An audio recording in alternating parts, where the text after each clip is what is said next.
ഞാനൊരു അമിത മദ്യപാന രോഗിയാണ്. ദൈവത്തിന്റെ ആ കന്യാലയായ 40 കൂട്ടായ്മയുടെ സഹായത്താൽ ഇന്ന് ദിവസം മദ്യപിച്ചിട്ടില്ല. എന്റെ പേര് ഷിബു. ആയി ചേട്ടാ ആയി അപ്പൊ ആയിക്കോട്ടെ ചേട്ടാ. അത് എന്റെ തിരക്കാണെന്നും നാളെ കഴിഞ്ഞില്ല. ഞാൻ നാളെ നാളത്തഞ്ഞൊക്കെ ചോദിച്ചു, അദ്ദേഹം തിരക്കാണ്. ഏതായാലും നമുക്ക് ഏതായാലും സമയം കളയാതെ നമ്മുടെ ലേഖനത്തിലേക്ക് തന്നെ കിടക്കാം. How A S world service group part 2. നമ്മൾ കഴിഞ്ഞ ദിവസം പാർട്ട് 1 കണ്ടു. അന്ന് നമ്മൾ എങ്ങനെയാണ് നമ്മുടെ ഈ ഫെലോഷിപ്പ് ഒരു ശൈശവഘട്ടം പൂർത്തിയാക്കിയെന്നും എങ്ങനെയാണ് ചെറിയൊരു അംഗസംഖ്യയിൽ നിന്ന് വലിയൊരു അംഗസംഖ്യയിലേക്ക് നയിക്കാൻ സാധിച്ച കാര്യങ്ങളൊക്കെ ബിൽഡപ്പ് ലേഖനത്തിലൂടെ നമ്മളോട് വിവരിച്ചു. ഇപ്പോൾ ഇന്ന് നമ്മൾ രണ്ടാമത്തെ how A world service group എങ്ങനെയാണ് വളർച്ച എയുടെ ലോക സേവനങ്ങൾ എങ്ങനെ വളർന്നു എന്ന രണ്ടാം ഭാഗം ജൂൺ 1955 ഗ്രേപ്പ്വനിൽ, അതായത് ആൽക്കോൾ സർവീസിന്റെ ഔദ്യോഗിക മാഗസിനായ അല്ലെങ്കിൽ ഇന്റർനാഷണൽ മാഗസിനായ ഗ്രേപ്പ്വൻ പ്രസിദ്ധീകരിച്ച ലേഖനത്തിലേക്ക് നമുക്ക് കടന്നു പോകാം. We had started the year 1941 with 2000 members, but we finished വിത്ത് 8000. ഞങ്ങൾ 1941 എന്ന വർഷം ആരംഭിച്ചത് 2000 അംഗങ്ങളായിട്ടും അവസാനിച്ചപ്പോൾ ഏകദേശം 8000 അംഗങ്ങളുമായിട്ടാണ് ആ വർഷം അവസാനിപ്പിച്ചത്. This was the measure of the great impact of the Saturday evening piece. എന്തുകൊണ്ടാണ് ഇത്രമാത്രം വലിയൊരു അംഗസംഖ്യയിലേക്ക് നമ്മൾ വളർന്നത്? അത് ശനിയാഴ്ച വൈകുന്നേരത്തെ സാറ്റർഡേ ഈവനിങ് പോസ്റ്റ് എന്ന് പറയുന്ന ശനിയാഴ്ച വൈകുന്നേരത്തെ ആ പത്രത്തിൽ വന്ന ആ ഒരു വലിയ ആർട്ടിക്കിളിന്റെ വലിയ സ്വാധീനത്തിന്റെ അളവുകോൽ കൊണ്ടാണ്. But this was only the beginning of uncounted thousands of pleas for help from individuals and from growing groups all over the world that have continued to flow into General Service Headquarters to this day. എന്നാൽ ഇന്ന് വരെ general service ആസ്ഥാനത്തേക്ക് പ്രവഹിക്കുന്ന അല്ലെങ്കിൽ നമ്മുടെ general service GSO ഓഫീസിലേക്ക് പ്രവർത്തിക്കുന്ന ധാരാളം അംഗങ്ങളിൽ നിന്നുള്ള അല്ലെങ്കിൽ ലോകമെമ്പാടും ഉള്ള ഗ്രൂപ്പുകളിൽ നിന്നുമുള്ള അവർക്ക് സഹായത്തിന് ആവശ്യമുള്ള ആയിരക്കണക്കിന് അഭ്യർത്ഥനകളുടെ തുടക്കം ഇവിടെ നിന്നുമാണ്. ആ തുടക്കം മാത്രമായിരുന്നു അത്. ഇന്ന് ധാരാളം ഗ്രൂപ്പുകൾ, ലോകമെമ്പാടും ഗ്രൂപ്പുകളും വ്യക്തികളും നടത്തുന്ന ഈ പറയുന്ന അഭ്യർത്ഥനകളുടെ സഹായ അഭ്യർത്ഥനകളുടെ തുടക്കമായിരുന്നു അത്. This phenomenal expansion brought another problem, A very important one. ഈ അസാധാരണമായ വികാസം മറ്റൊരു പ്രശ്നം നമ്മുടെ ഇടയിൽ കൊണ്ടുവന്നു. The national spotlight now being on us, we had to begin dealing with the public on a large scale. അതായത് വളരെ പ്രധാനപ്പെട്ട ഒരു കാര്യം പിന്നീട് സംഭവിച്ചത് എന്താണ്?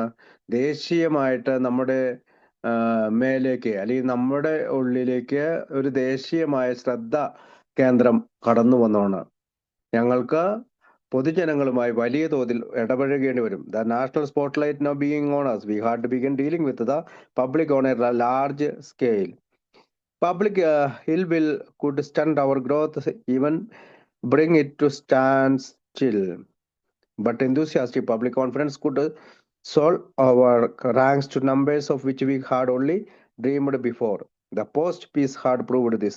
It was not only a big problem, it was a delicate one. Blunders that aroused prejudice could cost lives. A carefully thought out public relations policy had to be forced and put into operation. അപ്പൊ പൊതുവായിട്ടുള്ള ഒരു ശ്രദ്ധാകേന്ദ്രം നമ്മളുടെ മേലേക്ക് വന്നു. പൊതുജനങ്ങളുമായിട്ടുള്ള ഒരു ഇച്ഛാശക്തി നമ്മുടെ വളർച്ചയെ മുരടിപ്പിക്കും. അത് നിലയ്ക്കാൻ പോലും ചിലപ്പോൾ ഇടയാക്കും. പക്ഷേ ആവേശഭരിതമായ പൊതുവിശ്വാസത്തിന് അല്ലെങ്കിൽ പൊതുജനങ്ങളുടെ വിശ്വാസത്തിന് നമുക്ക് മുമ്പ് സ്വപ്നം കണ്ടിരുന്ന ആ സംഖ്യകളിലേക്ക് ഉയർത്താൻ കഴിയും. നമ്മുടെ സാറ്റർഡേ ഈവനിങ് പോസ്റ്റ് തെളിയിച്ചത് അതാണ്. ഇതൊരു വലിയ പ്രശ്നം മാത്രമല്ല, അതിലോലമായ ഒന്നായിരുന്നു. മുൻവിധി കൊണ്ട് അല്ലെങ്കിൽ മുൻകൂട്ടി ഇങ്ങനെയൊക്കെ സംഭവിക്കാമെന്നുള്ള ആ മുൻവിധി കൊണ്ട് ചില മണ്ടത്തരങ്ങൾ നമ്മുടെ ജീവൻ തന്നെ നഷ്ടപ്പെടുത്തിയേക്കും. സൂക്ഷ്മമായി ആലോചിച്ച് ഒരു പബ്ലിക് റിലേഷൻസ് പോളിസി രൂപീകരിച്ച് പ്രവർത്തനക്ഷമമാക്കേണ്ടതുണ്ട്. ഒരു പബ്ലിക് റിലേഷൻസ് പോളിസി രൂപീകരിക്കേണ്ടതുണ്ട്. Of highest importance would be our relations with medicine and with religion. Under no circumstances must we get into competition with either. വൈദ്യശാസ്ത്രമായും മതവുമായുള്ള നമ്മുടെ ബന്ധമാണ് ഏറ്റവും പ്രധാനം. ഒരു സാഹചര്യത്തിലും നമ്മൾ മത്സരത്തിൽ ഏർപ്പെടരുത്. Under no circumstances must we get into competition with other.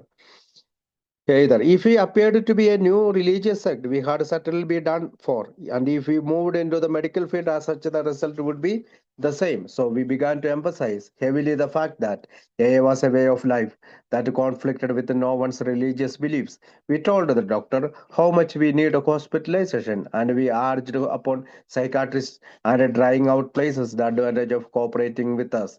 At all times, religion would be the province of clergyman, and the practice of medicine would be for doctors.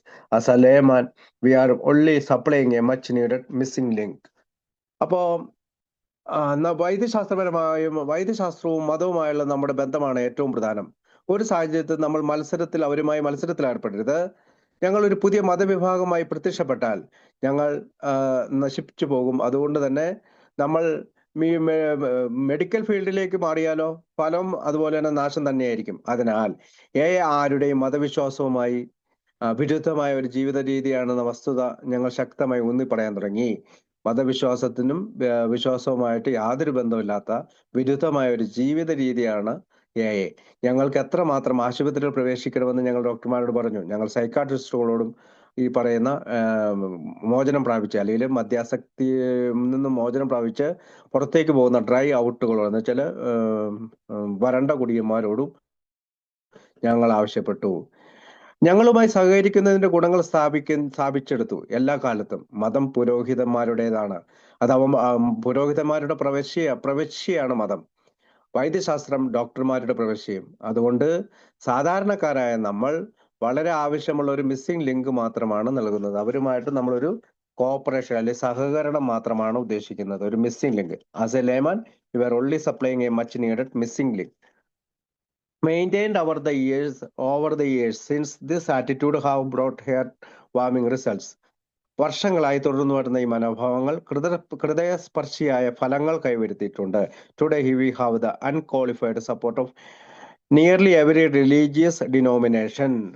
ഇന്ന് നമുക്ക് മിക്കവാറും എല്ലാ മതവിഭാഗങ്ങളുടെയും ഒരു പിന്തുണ ഉണ്ട്. അൺക്വാളിഫൈഡ് സപ്പോർട്ട്, അതായത് യോഗ്യമല്ലാത്ത അല്ലെങ്കിൽ യോഗ്യതയൊന്നും ഇല്ലാത്ത ഒരു പിന്തുണയുണ്ട്.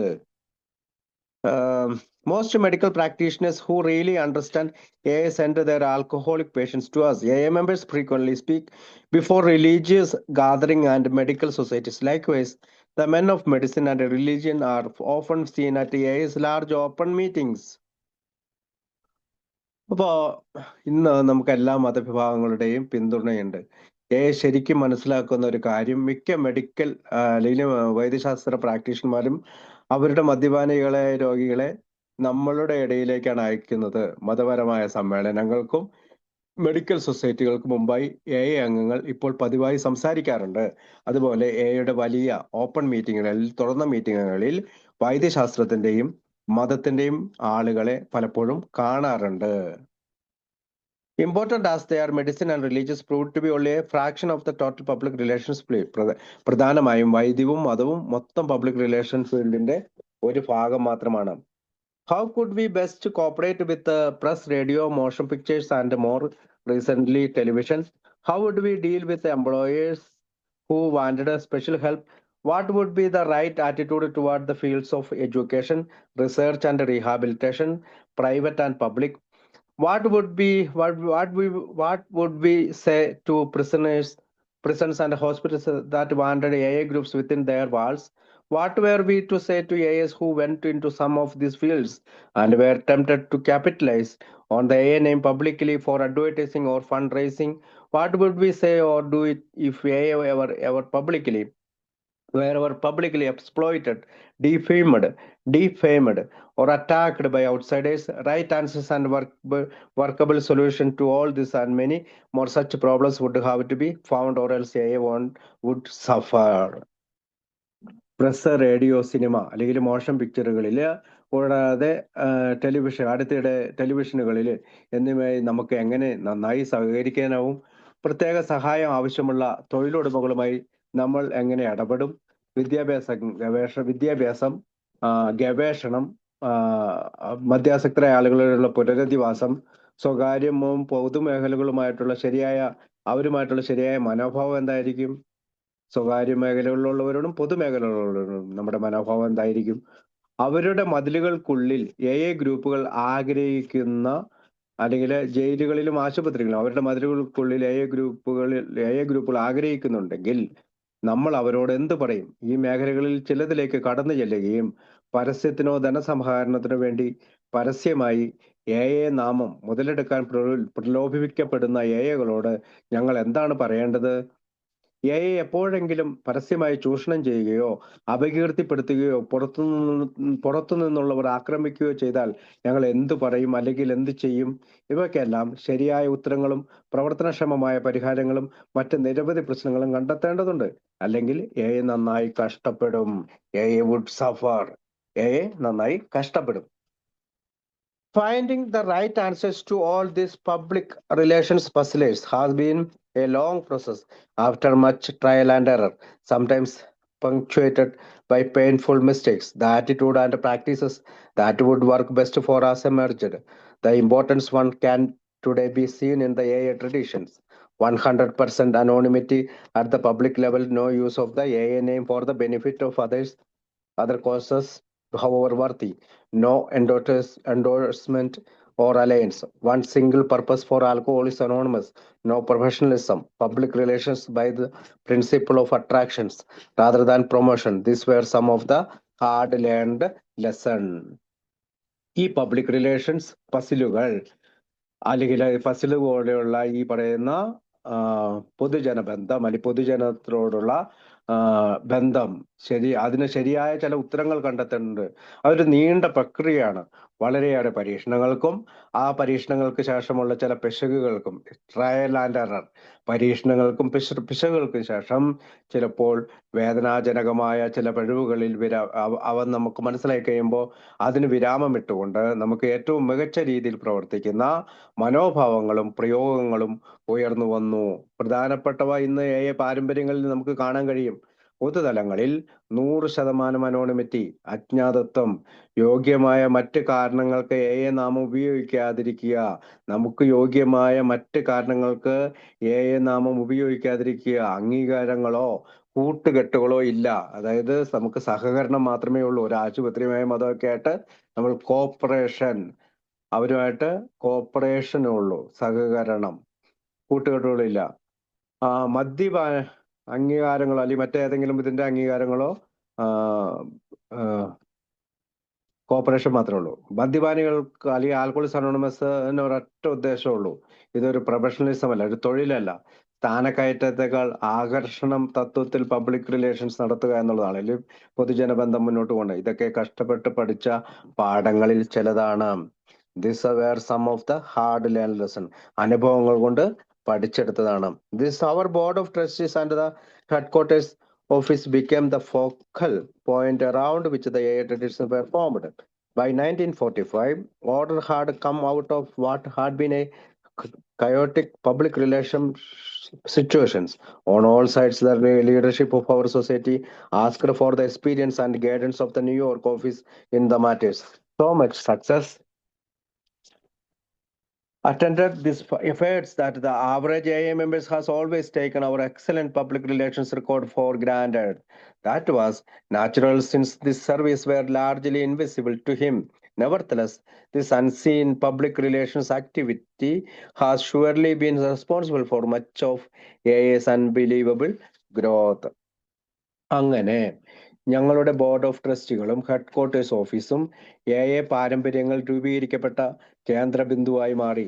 1945 താറുമാറായ പൊതുജന ബന്ധം അല്ലെങ്കിൽ പബ്ലിക് റിലേഷൻസ് അവസ്ഥയിൽ നിന്ന് നമ്മൾക്കൊരു ക്രമം വന്നു, ഒരു അച്ചടക്കം വന്നു.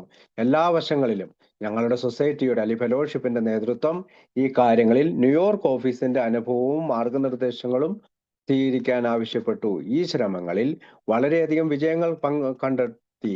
ശരാശരി അംഗം എല്ലായ്പ്പോഴും ഞങ്ങളുടെ മികച്ച പബ്ലിക് റിലേഷൻസ് റെക്കോർഡ് പലപ്പോഴും നിസ്സാരമായി എടുത്തിട്ടുണ്ട്. ഈ സേവനങ്ങൾ അദ്ദേഹത്തിന് മിക്കവാറും അദൃശ്യമായതിനാലാണ്. അതായത് നമുക്ക് ഇങ്ങനെ ഒരു ഓഫീസ് ഉണ്ടെന്നോ ന്യൂയോർക്ക് ഓഫീസിനോട് ബന്ധപ്പെട്ട നമ്മുടെ ഈ കാര്യങ്ങൾ കിട്ടുമെന്നോ അറിയാത്തൊരു അംഗം ഇതൊക്കെ ഒരു നിസ്സാരമായി എടുക്കാൻ എടുത്തിട്ടുണ്ട്. അതുകൊണ്ട് അദൃശ്യമായതുകൊണ്ട് അത് സ്വാഭാവികമായിരുന്നു. എന്നിരുന്നാലും ഈ കാണാത്ത പബ്ലിക് റിലേഷൻസ് പ്രവർത്തനം തീർച്ചയായും എയുടെ അവിശ്വസനീയമായ വളർച്ചയ്ക്ക് കാരണമായിട്ടുണ്ട്. അൺബിലീവബിൾ ഗ്രോത്ത്, അവിശ്വസനീയമായ വളർച്ചയ്ക്ക് കാരണമായിട്ടുണ്ട്. അപ്പോൾ അടുത്ത് thus for in our service story we have seen the foundations, the AA book, the development of pamphlet literatures, the answered mass of pleas for help, the satisfied need for groups for counsel on their problems, the beginning of our wonderful relations with the public, all becoming part of the growing service to the whole world of AA. At last our society really began to function as a whole. ഇതുവരെ ഞങ്ങളുടെ service സ്റ്റോറിയിൽ അല്ലെങ്കിൽ നമ്മുടെ സേവനത്തിന്റെ കഥയിൽ foundation A book ഉണ്ട്, foundation ആൽക്കോളി foundation ഉണ്ട്, ലഘുലേഖകൾ എന്ന സാഹിത്യങ്ങളുടെ പാംലെറ്റുകളുടെ സാഹിത്യത്തിന്റെ വികസനങ്ങളുണ്ട്, സഹായത്തിനായിട്ടുള്ള അഭ്യർത്ഥനകൾക്ക് ഉത്തരം കൊടുക്കുന്നുണ്ട്, അവരുടെ പ്രശ്നങ്ങളിൽ ചില നിർദ്ദേശങ്ങൾ ഉപദേശങ്ങളൊക്കെ നൽകാനുള്ള ഗ്രൂപ്പുകളുടെ തൃപ്തികരമായ ആവശ്യങ്ങൾ നിറവേറ്റിയിട്ടുണ്ട്. പൊതുജനങ്ങളുമായിട്ടുള്ള ഞങ്ങളുടെ മികച്ച ബന്ധത്തിന്റെ തുടക്കം എല്ലാം എയുടെ ലോകമെമ്പാടുമുള്ള വളരുന്ന സേവനത്തിന്റെ ഭാഗമാകുന്നത് ഞങ്ങൾ കണ്ടു. അവസാനം ഞങ്ങളുടെ സൊസൈറ്റി മൊത്തത്തിൽ അങ്ങ് പ്രവർത്തിക്കാൻ തുടങ്ങി. ഫങ്ഷൻസ് ആസ് എ ഹോൾ, മൊത്തത്തിൽ അങ്ങ് പ്രവർത്തിക്കാൻ തുടങ്ങി. But the 1941-1945 period brought still more developments of significance. The West Street office was moved to 415 Lexington Avenue, just opposite the famed Grand Central Terminal. Our new post office box became 459 Grand Central Annex, New York. We made this move become the need for serving the many air travelers through New York had become urgent. The moment we located near Grand Central, we were beside with visitors who for the first time began to see alcoholism as a vision for the whole globe.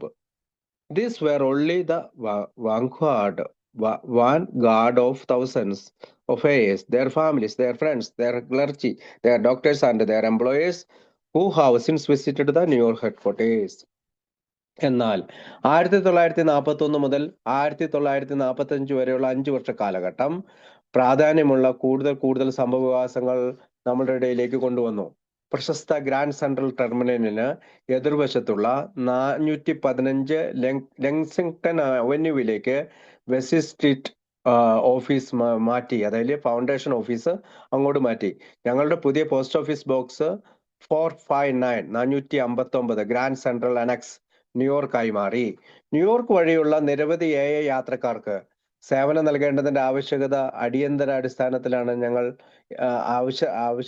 അടിയന്തരമായതിനാലാണ് ഞങ്ങൾ ഈ നീക്കം നടത്തിയത്. Grand സെൻട്രലിന് സമീപം ഞങ്ങൾ സ്ഥിതി ചെയ്യുന്ന നിമിഷം ധാരാളം സന്ദർശകർ വന്നുകൊണ്ട് ഞങ്ങൾ ഉപരോധിക്കപ്പെട്ടു, നമ്മൾ തടസ്സപ്പെടുന്നവരെ ഉണ്ടായി. അവർ ആദ്യമായി ലോകമെമ്പാടുമുള്ള ഒരു ദർശനമായി ആൽക്കോളിക്സ് അനോണിമസിനെ കാണാൻ വന്നു തുടങ്ങി. ന്യൂയോർക്ക് ആസ്ഥാനം സന്ദർശിച്ച ആയിരക്കണക്കിന് ഏയകൾ, അവരുടെ കുടുംബങ്ങൾ, അവരുടെ സുഹൃത്തുക്കൾ, അവരുടെ പുരോഹിതന്മാർ, അവരുടെ ഡോക്ടർമാർ, അവരുടെ തൊഴിലുടമകൾ പോലും എന്നിവരുടെ ഒരു വലിയ മുൻനിര സേന ഉണ്ടായി. അവർ യഥാർത്ഥത്തിൽ നമ്മളുടെ മുൻനിര സേനകളായിരുന്നു അവർ. Their employees were these were only the vanguard, മുൻനിര സേന, vanguard of thousands of years. vanguard മുൻനിര സേനയായിരുന്നു. Leaving the imprint of her devotions upon our society for all time, Ruth had left in 1941 to be married. She was followed at the office by Bobby B., one those whose immense industry was to acquaint her with the uncounted thousands of years during the next 10 years. Here was to be a signal service. In the exciting time of AS adolescence, when no one could be sure whether we could function or even hang together at all.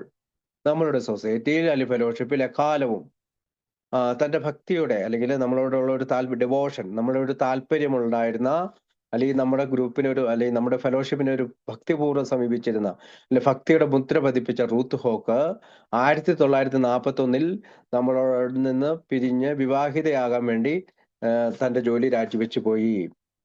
അടുത്ത 10 വർഷത്തിനുള്ളിൽ എണ്ണമറ്റ ആയിരക്കണക്കിന് AI പരിചയപ്പെടുത്തുക എന്ന വലിയൊരു വ്യവസായം നടത്തിയത് Bobby B ആയിരുന്നു. അവളെ പിന്തുടർന്ന് വന്ന നമ്മുടെ AI ഫൗണ്ടേഷന്റെ ആൽക്കോളി ഫൗണ്ടേഷന്റെ സെക്രട്ടറി ആയ ബോബി ബി ആയിരുന്നു. AIയുടെ കൗമാരത്തിന്റെ ആവേശകരമായ കാലത്ത് അവളുടേത് ഒരു വലിയ സേവനമായിരുന്നു, അല്ലെങ്കിൽ നമ്മൾ ഒരു സിഗ്നൽ പോലെ കാണാവുന്ന സേവനമായിരുന്നു. ഞങ്ങൾക്ക് പ്രവർത്തിക്കാൻ കഴിയുമോ അല്ലെങ്കിൽ ഒരുമിച്ച് നിൽക്കാൻ കഴിയുമോ എന്ന് ആർക്കും ഉറപ്പുണ്ടായിരുന്നില്ല അന്നത്തെ കാലത്ത്. The expansion of Alcoholics Anonymous soon became nothing less than staggering, reaching out into Canada, the US possessions, and the numbers of foreign lands we got under full swing.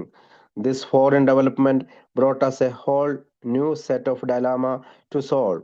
Each new bench had to go through its flying blind and its pioneering period, just as we had done in the United States. We ran into language barriers, so more and more of our literature was translated into other tongues. Alcoholics അനോണിമസിന്റെ വികാസം പെട്ടെന്ന് തന്നെ ഞെട്ടിപ്പിക്കുന്നതല്ലാതെ മറ്റൊന്നുമല്ല, ഞങ്ങളെല്ലാവരെയും ഞെട്ടിപ്പിച്ചുകൊണ്ടതായിരുന്നു.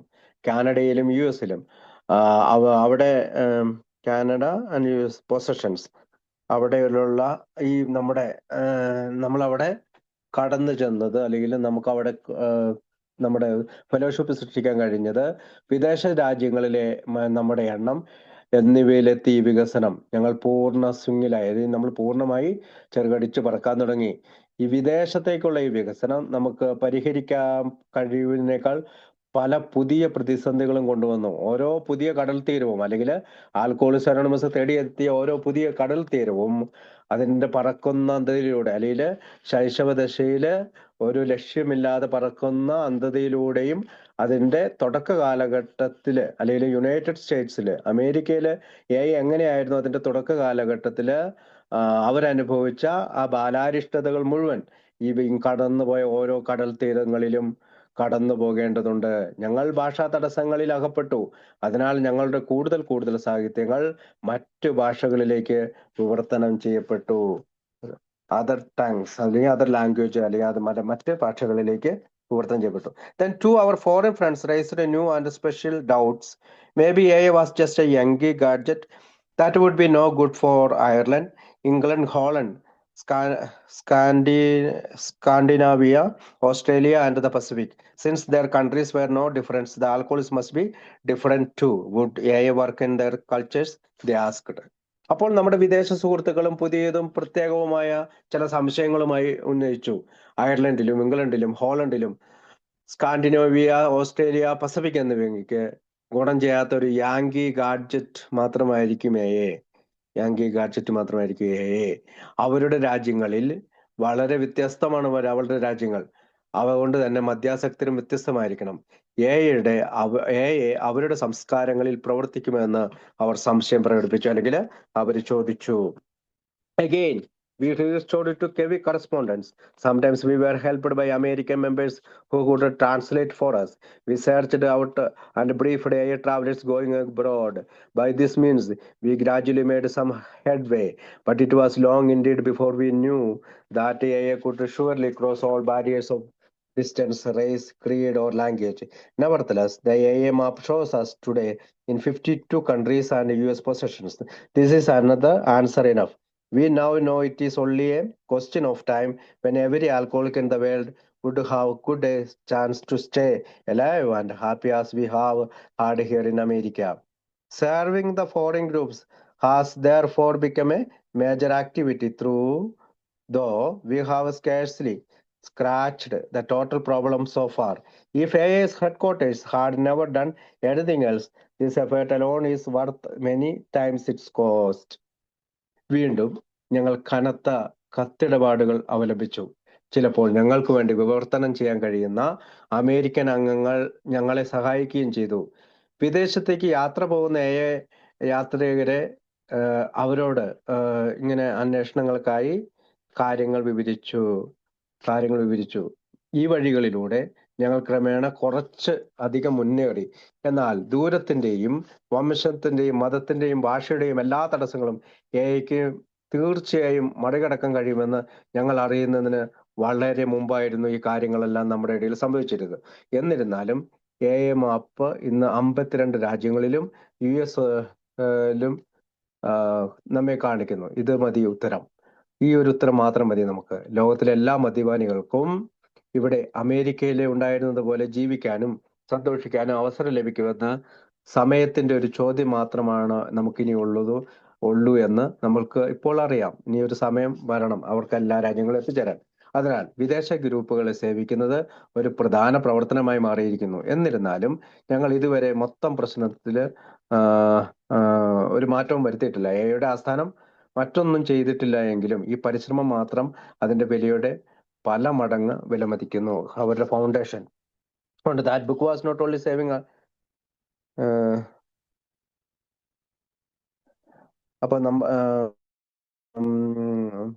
അപ്പൊ if his AI's headquarters had never done anything else, this effort alone is worth many times its cost. അപ്പോൾ എയുടെ ഹെഡ്ക്വാർട്ടേഴ്സിന്റെ അല്ലെങ്കിൽ ആൽക്കോളി ഫൗണ്ടേഷന്റെ മറ്റൊരു സേവനവും വിലമതിച്ചില്ലെങ്കിലും ഈ വിദേശ രാജ്യങ്ങളിലേക്ക് നമ്മൾ ചെയ്തു കൊടുത്ത ഈ സേവനം മാത്രം നമ്മൾക്ക് വളരെയധികം ശ്രദ്ധിക്കേണ്ടതുണ്ട്. അത് പല മടങ്ങ് വിലമതിക്കുന്നതാണ്. Since AI was growing so fast, headquarters had to grow it too. The group contributions and our bulging literature sales soon demanded a full-time bookkeeper. Letter and Cardex files began to appear in rows. The group directory began to look like a suburban telephone book. More alcoholic staff members were engaged.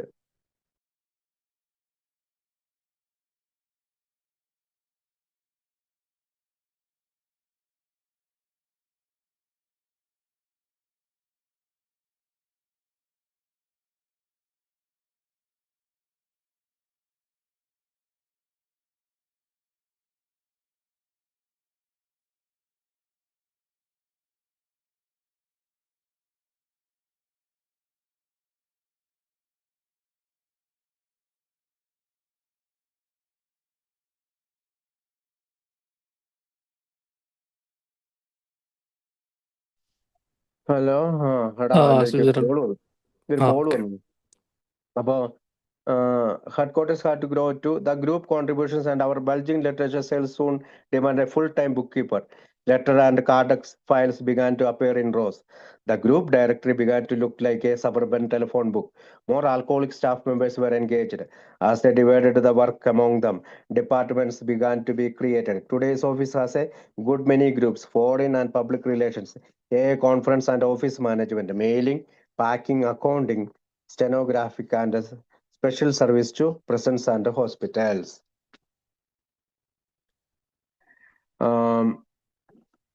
ഈ AI വളരെ വേഗത്തിൽ വളരുന്നതിനാൽ ആസ്ഥാനവും വളരേണ്ടതായി വന്നു. നമ്മുടെ ആൽക്കോളി ഫൗണ്ടേഷനും വളരേണ്ടതായി വന്നു. Group സംഭാവനകൾക്കും ഞങ്ങളുടെ വൻതോതിലുള്ള സാഹിത്യ വിൽപ്പനയ്ക്കും ഉടൻ തന്നെ ഒരു മുഴുവൻ സമയ ബുക്ക് കീപ്പറെ ആവശ്യമായി വന്നു. ലെറ്ററുകൾ, കാർഡെക്സ് ഫയലുകൾ വരികളായി പ്രത്യക്ഷപ്പെടാൻ തുടങ്ങി. ഗ്രൂപ്പ് ഡയറക്ടറി ഒരു സബർബൻ ടെലിഫോൺ ബുക്ക് പോലെ കാണാൻ തുടങ്ങി. കൂടുതൽ മദ്യപാനികളായ ജീവനക്കാർ ഞങ്ങൾക്ക് വേണ്ടി ജോലി ചെയ്യാൻ, അല്ലെങ്കിൽ മധ്യസ്ഥരായ ജീവനക്കാർ നമ്മൾക്ക് വേണ്ടി ജോലിയിൽ ഏർപ്പെട്ടു. അവർക്കിടയിൽ ജോലി വിഭജിച്ചപ്പോൾ പല വകുപ്പുകൾ സൃഷ്ടിക്കാൻ തുടങ്ങി. ഇന്നത്തെ ഓഫീസിൽ ധാരാളം വകുപ്പുകളുണ്ട്. ഗ്രൂപ്പുകൾ, വിദേശ public relations, AI conference, office management, mailing, packing, accounting, stenographic, ജയിലുകളിലേക്കും ആശുപത്രികളിലേക്കും പ്രത്യേക സേവനം തുടങ്ങിയ പല വിഭാഗങ്ങൾ ഇപ്പോൾ പ്രവർത്തിക്കുന്നുണ്ട്. Since AI growing so fast, headquarters had to grow. So happily though, the office did not have to grow as fast as AI did. The bill would never have been paid if it had. AI was getting so big that we couldn't possibly educate all its members on what we are doing. Therefore, many groups failed to help us at all. Less than half of them contributed anything. We had a constant deficit, which luckily could be plugged up with the money from the sale of the big book, Alcoholics Anonymous. That book was not only saving alcoholics, it repeatedly saved the headquarters too. സന്തോഷകരമെന്ന് പറയട്ടെ, ഓഫീസിന് AI പോലെ വേഗത്തിൽ വളരേണ്ടി വന്നില്ല. ഉണ്ടായിരുന്നെങ്കിൽ ഒരിക്കലും bill നൽകാൻ കഴിയുമായിരുന്നില്ല. Happily though the office did not have to grow as fast as AI did. AI വളർന്ന പോലെ ഓഫീസ് പെട്ടെന്ന് വളർന്നില്ല. The bill would never have been paid it if it had. അപ്പോ വേഗത്തിൽ വളരേണ്ടി വന്നില്ല. ഉണ്ടായിരുന്നെങ്കിൽ ഒരിക്കലും ബില്ല് നൽകാൻ കഴിയുമായിരുന്നില്ല. AI വളരെ വലുതായിക്കൊണ്ടിരുന്നു. ഞങ്ങൾ എന്താണ് ചെയ്യുന്നതെന്ന് അതിലെ എല്ലാ അംഗങ്ങളെയും ബോധവൽക്കരിക്കാൻ ഞങ്ങൾക്ക് കഴിഞ്ഞില്ല. അതിനാൽ പല ഗ്രൂപ്പുകളും ഞങ്ങളെ സഹായിക്കുന്നതിൽ അവർ പരാജയപ്പെട്ടു. അവരിൽ പകുതിയിൽ താഴെ മാത്രമേ എന്തെങ്കിലും സംഭാവനകൾ ഞങ്ങൾക്ക് നൽകിയുള്ളൂ. ഞങ്ങൾക്ക് നിരന്തരമായ കമ്മികൾ അല്ലെങ്കിൽ പണത്തിന്റെ കമ്മി അവസ്ഥ ഉണ്ടായിരുന്നു. ഭാഗ്യവശാൽ ആൽക്കോളിക്സ് അനോണിമസ് എന്ന വലിയ പുസ്തകത്തിന്റെ വിൽപ്പനയിൽ നിന്നുള്ള പണം കൊണ്ട് ഞങ്ങൾക്ക് മുന്നോട്ട് പോകാൻ കഴിയും. ആ പുസ്തകം മദ്യപാനികളെ മാത്രമല്ല സഹായിച്ചത്, ഞങ്ങളുടെ ആസ്ഥാനത്തെയും ആവർത്തിച്ച് രക്ഷിച്ചു. പുസ്തകമാണ് was not only saving alcoholics, it repeatedly saved the headquarters too. The year 1944 unfolded another development of immense value down in Greenwich Village, probably in an attic. A few literary news-minded AIs began to issue a monthly publication. They called it The Grapevine. It was by no means the first local AA bulletin or magazines, but from the start it was such a fine job that it caught on nationally. After a time, it became the mirror of AA thought and action countrywide. It was a magic carpet on which all of us could travel from one distant AA outpost to another. It became a wonderful exchange of our current thought and experience. 1944 വലിയ മൂല്യമുള്ള മറ്റൊരു വികസനം അരങ്ങേറി. അത് വലിയ വിലയുള്ള മറ്റൊരു വികസനമാണ് എഐക്കുണ്ടായത്. ഗ്രീൻവിച്ച് വില്ലേജിൽ ഒരു പക്ഷേ down in Greenwich village, probably in an attic, അതിന്റെ ഒരു ആറ്റിക്കില് എ ഫ്യൂ ലിറ്റർ വലിയ ഒരു തട്ടില് ഏതാനും സാഹിത്യ വാർത്താ ചിന്താഗതിക്കാരായ ആളുകൾ എഐകൾ പ്രതിമാസ പ്രസിദ്ധീകരിക്കാൻ തുടങ്ങി. സാഹിത്യ അല്ലെങ്കിൽ എഐയുടെ വാർത്തകള്, അതിന്റെ ചിന്തകളൊക്കെ പങ്കുവയ്ക്കുന്ന എല്ലാം കൂടി ചേടി ഒരു പ്രതിമാസ പ്രസിദ്ധീകരണം പുറപ്പെടുവിക്കാൻ തുടങ്ങി. അവർ അതിനെ ഗ്രേപ്പ് വൈൻ എന്ന് വിളിച്ചു. അത് ആദ്യത്തെ പ്രാദേശിക എ ബുള്ളറ്റിനോ മാസികയോ ആയിരുന്നില്ല. പക്ഷെ തുടക്കം മുതൽ ദേശീയ തലത്തിൽ തന്നെ പിടിച്ചടക്കിയ ഒരു മികച്ച ജോലിയായിരുന്നു അത്. ഒരു കാലത്തിന് ശേഷം അത് രാജ്യവ്യാപകമായി എ ചിന്തയുടെയും പ്രവർത്തനത്തിന്റെയും കണ്ണാടിയായി മാറി. നമുക്കെല്ലാവർക്കും ഒരു വിദൂരത്തിരുന്നുകൊണ്ട് ആൽക്കോളിക്സ് അനോണിമസിന്റെ ഔട്ട് പോസ്റ്റിൽ നിന്ന് മറ്റൊന്നിലേക്ക് യാത്ര ചെയ്യാൻ കഴിയുന്ന ഒരു മാന്ത്രിക പരവതാനിയായിരുന്നു അത്. ഒരു സ്ഥലത്ത് നിന്ന് മറ്റൊരു സ്ഥലത്തേക്ക്, അല്ലെങ്കിൽ അമേരിക്കയിൽ ഇരുന്ന് കാണുന്ന ആൾക്ക് മറ്റൊരു രാജ്യത്തെ എങ്ങനെയാണ് സഞ്ചരിക്കുന്നത് എന്ന് കാണുന്ന ഒരു മാന്ത്രിക പരവതാനിയായിരുന്നു അത്. അത് നമ്മുടെ ഇന്നത്തെ ചിന്തയുടെയും അനുഭവത്തിന്റെയും അത്ഭുതകരമായ കൈമാറ്റമായി മാറി. It become a wonderful exchange of our current thought and experience. നമ്മുടെ ചിന്തയുടെയും അനുഭവത്തിന്റെയും ഒരു കൈമാറ്റമായി മാറി. But the grapevine founders after a while discovered they had a bear by the tail. It was always fun to get in the material and edit the piece, but licking all those postage stamps and mailing thousands of copies become impossible for them. എന്നാൽ ഈ മുന്തിരിവള്ളിയുടെ അല്ലെങ്കിൽ grape വൈനിന്റെ സ്ഥാപകർ കുറച്ചു സമയത്തിന് ശേഷം തങ്ങളുടെ വാലിൽ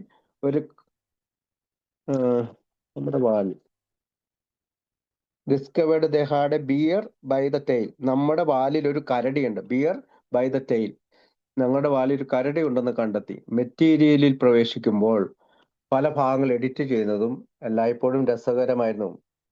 നമുക്ക് അയച്ചിരുന്ന ലേഖനങ്ങളൊക്കെ edit ചെയ്യുന്നത് വളരെ രസമായിരുന്നു. ബട്ട് എപ്പോഴും ഈ പോസ്റ്റേജുകൾ സ്റ്റാമ്പ് ഒട്ടിക്കുന്നതും നക്കിക്കൊണ്ടാണ് സ്റ്റാമ്പ് ഒട്ടിക്കുന്നത്. അപ്പൊ അതാണ് അന്നത്തെ കാലത്ത്. But licking all those postage stamps and mailing thousands of copies become impossible for them. പക്ഷെ ഇങ്ങനെ സ്റ്റാമ്പ് ഒട്ടിച്ച് വിടുന്നത്, ആയിരക്കണക്കിന് കോപ്പികൾ തപാലിൽ അയക്കുന്നത് അവർക്ക് അസാധ്യമായി തീർന്നു. So the Grapevines came to the foundation and asked that we take over the trustees inquired of the groups if they would like to make the Grapevine their national magazine. The answers came back an empathetic yes. Forthwith, a journal was incorporated as the AA Grapevine, INC. Two foundation trustees were then seated on its 5-man board along with the editors. Funds from the foundation reserves took up a mounting deficit, and of course the necessary special workers were hired. But the editors and their successors have continued to serve as volunteers without pay to this day. In 10 years, the subscriptions coming from all over the world jumped to 30,000. In this fashion, still another headquarters world service was born and have grown.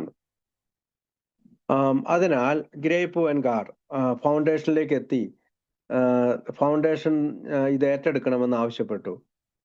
മുന്തിരിവള്ളി അല്ലെങ്കിൽ grape wine ഞങ്ങളുടെ ദേശീയ മാസികയാക്കാൻ താല്പര്യമുണ്ടോ എന്ന് ഫൗണ്ടേഷനിലെ ട്രസ്റ്റികൾ ഓരോ ഗ്രൂപ്പുകളോടും ആരാഞ്ഞു. അതെ എന്ന ശക്തമായ മറുപടിയാണ് ഞങ്ങൾക്ക് ലഭിച്ചത്. ഉടൻ തന്നെ ദി എ ഗ്രേപ്പ് വൈൻ ഇൻക് INC എന്ന പേര് അല്ലെങ്കിൽ ഇൻക് എന്ന പേരിൽ ജേണൽ സംയോജിക്കപ്പെട്ടു. തുടർന്ന് അതിന്റെ 5 അംഗ ബോർഡിൽ എഡിറ്റർമാരോടൊപ്പം 2 ഫൗണ്ടേഷനിലെ ട്രസ്റ്റിമാരെ ഉൾപ്പെടുത്തി. ഫൗണ്ടേഷൻ റിസർവിൽ നിന്നുള്ള ഫണ്ടുകൾ വർദ്ധിച്ചു വരുന്ന കമ്മി ഏറ്റെടുക്കുകയും തീർച്ചയായും ആവശ്യമായ പ്രത്യേക തൊഴിലാളികളെ നിയമിക്കുകയും ചെയ്തു. എന്നാൽ പത്രാധിപരും അവരുടെ പിൻഗാമികളും ഇന്നും ശമ്പളമില്ലാതെ സന്നദ്ധ സേവനമാണ് അവിടെ തുടരുന്നത്. 10 വർഷത്തിനുള്ളിൽ ലോകമെമ്പാടുമുള്ള സബ്സ്ക്രിപ്ഷനുകളിൽ 30,000 ആയി ഉയർന്നു. ഈ രീതിയിൽ മറ്റൊരു ഹെഡ്ക്വാർട്ടേഴ്സ് വേൾഡ് സർവീസ് ജനിക്കുകയും വളരുകയും ചെയ്തു. As early as 1945, mediating and giving suggestions by mail for the solutions of group problems had put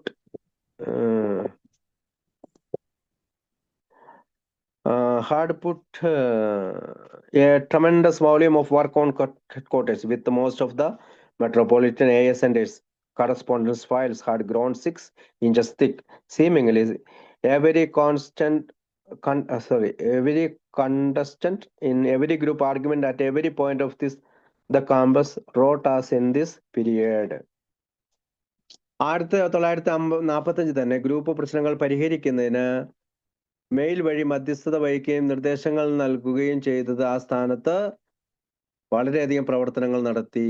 group പ്രശ്നങ്ങൾ പരിഹരിക്കുക, അല്ലെങ്കിൽ കത്തുകൾ വഴി മധ്യസ്ഥത വഹിക്കുക, നിർദ്ദേശങ്ങൾ നൽകുക, അങ്ങനെ പല കാര്യങ്ങളാണ് ആൽക്കഹോളിക് ഫൗണ്ടേഷൻ ആസ്ഥാനം വളരെയധികം പ്രവർത്തനങ്ങൾ ആ കാര്യത്തിൽ നടത്തി. മിക്ക മെട്രോപൊളിറ്റൻ AS സെന്ററുകളിലും കത്തിടപാടുകളിൽ നടത്തിയതുകൊണ്ട് ഫയലുകൾ പലപ്പോഴും 6 ഇഞ്ച് കനത്തിലൊക്കെ വന്നിരുന്നു. ഓരോ ഗ്രൂപ്പിലെയും ഓരോ മത്സരാർത്ഥിയും ഓരോ പോയിന്റിലും ഈ കാലയളവിൽ എഴുതി നമ്മെ അറിയിച്ചു. Seemingly, every contestant in every group argument at every point of the campus wrote us in this period. അപ്പോൾ കത്തുകൾ വഴി അവിടെ ഓരോ ഗ്രൂപ്പിലെ അംഗങ്ങൾ വലിയ കത്തുകളും ചിലപ്പോൾ ഫയലുകളൊക്കെ വലിയ തിക്നെസ്സിൽ 6 ഇഞ്ച് 6 ഇഞ്ച് കനമുള്ള ഫയലുകളായിട്ട് മാറി വന്ന കത്തുകളെല്ലാം. It was chiefly from this correspondence and from our mounting public relations activity that the basic idea for the traditions of alcoholism came. അങ്ങനെ പ്രധാനമായും ഈ കത്തിടപാടുകളിൽ നിന്നും ഞങ്ങളുടെ വർദ്ധിച്ചു വരുന്ന പബ്ലിക് റിലേഷൻസ് പ്രവർത്തനങ്ങളിൽ നിന്നുമാണ്, പ്രത്യേകിച്ച് ആൽക്കഹോളിക്സ് അനോണിമസിന്റെ പാരമ്പര്യങ്ങളെ കുറിച്ചുള്ള അടിസ്ഥാന ആശയങ്ങളാണ് അതിനുശേഷം കടന്നു വന്നത്. ഇൻ ലേറ്റ് 1945 അവസാനത്തിൽ A good AF friend suggested that all this mass of experience might be codified into a set of general principles. നമ്മളുടെ ഒരു ഉറ്റ സുഹൃത്ത് അല്ലെങ്കിൽ അയാളുടെ ഒരു നല്ല സുഹൃത്ത് ഇങ്ങനെ പറഞ്ഞു, ഈ അനുഭവങ്ങളുടെ ഒരു കൂട്ടം പൊതു തത്വമായി ക്രോഡീകരിക്കണമെന്നും എന്ന് നിർദ്ദേശിച്ചു, അല്ലെങ്കിൽ ഒരു ട്രഡീഷനായി ക്രോഡീകരിക്കണമെന്ന് നിർദ്ദേശിച്ചു. Principles simply stated with could offer tested to solutions to all of AS problems of living and working together and of relating our society of the world outside. AIയുടെ എല്ലാ പ്രശ്നങ്ങൾക്കും പരിശോധിച്ചിട്ടുള്ള പരിഹാരങ്ങൾ വാഗ്ദാനം ചെയ്യുന്ന തത്വങ്ങൾ ലളിതമായി പ്രസ്താവിച്ചു. ഒപ്പം നമ്മുടെ സമൂഹത്തെ പുറം ലോകവുമായി ബന്ധപ്പെടുത്തുകയും അത് ചെയ്തു. If we had become sure enough of where we stood on such matters as membership, group autonomy, singleness of purpose, non-endorsement of other enterprises, non-endorsement of other enterprises, professionalism, public controversy, and anonymity in its several aspects, then such a code of principles could be written. അംഗത്വം, group സ്വയംഭരണം, ലക്ഷ്യത്തിന്റെ ഏകത്വം, മറ്റ് സംരംഭങ്ങളെ നമ്മളോടുമായി കൂടിച്ചേർക്കാതിരിക്കൽ അല്ലെങ്കിൽ അവരെ നമ്മുടെ ഉള്ളിൽ അംഗീകരിക്കാതിരിക്കൽ, professionalism, പൊതുവായിട്ട് വരുന്ന വിവാദങ്ങൾ, അനോണിമിറ്റി എന്നിങ്ങനെയുള്ള കാര്യങ്ങൾ ഞങ്ങൾ എവിടെയാണ് നിൽക്കുന്നതെന്ന് ഞങ്ങൾക്ക് ബോധ്യപ്പെട്ടിരുന്നെങ്കിൽ അത്തരമൊരു തത്വസംഹിത എഴുതാമെന്ന് തീരുമാനിച്ചു. Such a traditional code could not, of course, ever become rule or law. but it could act as a sure guard for our trustees, headquarters people, and most especially for AA groups, which barred growing pains, being at the center of things. We of the headquarters would have to do the job, aided by my helpers there. I set to work. The traditions of Alcoholics Anonymous, which resulted, were first published in the so-called long form in the AA Grapevine of April 1946. Then I wrote some more pieces explaining the traditions in detail. This came out in later issues of the Grapevine. അപ്പോൾ നമുക്ക് അങ്ങനെ ഒരു code തത്വസംഹിത തത്വ tradition എഴുതാമെന്ന് തീരുമാനിച്ചു. അത്തരമൊരു പരമ്പരാഗതമായിട്ട് അല്ലെങ്കിൽ ട്രഡീഷനായിട്ട് വരുന്ന കോഡിന് ഒരിക്കലും ഒരു നിയമമായിട്ടോ അല്ലെങ്കിൽ അത് റൂളായിട്ടോ എഴുതാൻ കഴിയില്ല. എന്നാൽ അത് ഞങ്ങളുടെ ട്രസ്റ്റുകൾക്കും ഹെഡ്ക്വാർട്ടേഴ്സിലെ ആളുകൾക്കും പ്രത്യേകിച്ച് വളരെ മോശമായിട്ടുള്ള വളരുന്ന വേദനകളുള്ള AA ഗ്രൂപ്പുകൾക്ക് ഉറപ്പായ വഴികാട്ടിയായി പ്രവർത്തിക്കാൻ സഹായിക്കും. അത് കാര്യങ്ങളുടെ കേന്ദ്രമായതിനാൽ ആ സ്ഥാനത്ത് ഞങ്ങൾ ജോലി ചെയ്യേണ്ടി വരും. അവിടെയുള്ള എൻ്റെ സഹായികളുടെ സഹായത്തോടെ ഞാൻ ജോലിയിൽ പ്രവേശിച്ചു. അതായത് ട്രഡീഷൻ എഴുതാനായിട്ട് തുടങ്ങി. ആൽക്കോളിക്സ് അനോണിമസിന്റെ പാരമ്പര്യങ്ങൾ 1946 ഏപ്രിൽ AA ഗ്രേപ്പ്വൈനിൽ നീണ്ട രൂപത്തിൽ ആദ്യമായി പ്രസിദ്ധീകരിച്ചു. തുടർന്ന് പാരമ്പര്യങ്ങളെ വിശദമായി വിശദീകരിച്ചുകൊണ്ട് ഞാൻ കുറച്ച് കഷ്ണങ്ങളായി ലേഖനങ്ങൾ എഴുതി. മുന്തിരിവള്ളിയുടെ അല്ലെങ്കിൽ ഗ്രേപ്പ്വൈനിന്റെ പിന്നീടുള്ള ലക്കങ്ങളിൽ ഇവ പുറത്തു വന്നു. Meanwhile, ഇതിനിടയിൽ at the foundation, we had taken another significant action that was forthwith embedded in this traditions. In 1945, we had written Mr. Rockefeller and the 1940 dinner guests that we would no longer need their financial help. Book royalties would look after Dr. Bob and me. Group contributions would pay the general office expenses. Since that day, when we declared for self-support, the AA headquarters has steadily refused outside contribution. ഈ ഇതിനിടയിൽ ഫൗണ്ടേഷനിൽ ഈ പാരമ്പര്യങ്ങൾ വന്ന് ചേർന്ന് ഉടനടി ഉൾച്ചേർന്ന മറ്റൊരു സുപ്രധാന നടപടി ഉണ്ടായി. അത് ഞങ്ങൾ സ്വീകരിച്ച നടപടികളാണ്. അതായത് 1945 ഞങ്ങളെ മിസ്റ്റർ റോക്ക്ഫെല്ലറിനും ഒരു അത്താഴ വിരുന്നിന് 1945 ഞങ്ങൾ മിസ്റ്റർ റോക്ക്ഫെല്ലറിനും 1944 അത്താഴ അതിഥികൾക്കും അന്നത്തെ റോക്ക്ഫെല്ലർ ഫൗണ്ടേഷനിൽ പങ്കെടുത്ത മറ്റ് അതിഥികൾക്കും അവരുടെ സാമ്പത്തിക സഹായം ഇനി ആവശ്യമില്ലെന്ന് ഞങ്ങൾ എഴുതിയിരുന്നു. പുസ്തകത്തിന്റെ റോയൽറ്റി ഡോക്ടർ ബോബിനെയും എന്നെയും പരിപാലിക്കും. ഗ്രൂപ്പ് സംഭാവനകൾ ജനറൽ ഓഫീസിന്റെ ചെലവുകൾ നൽകും. ഞങ്ങൾ സ്വയം പിന്തുണ പ്രഖ്യാപിച്ച ദിവസം മുതൽ AA ആസ്ഥാനം ബാഹ്യ അല്ലെങ്കിൽ പുറത്തുനിന്നുള്ള സംഭാവനകൾ നിരസിച്ചു. The first reception of the traditions was interesting and amusing.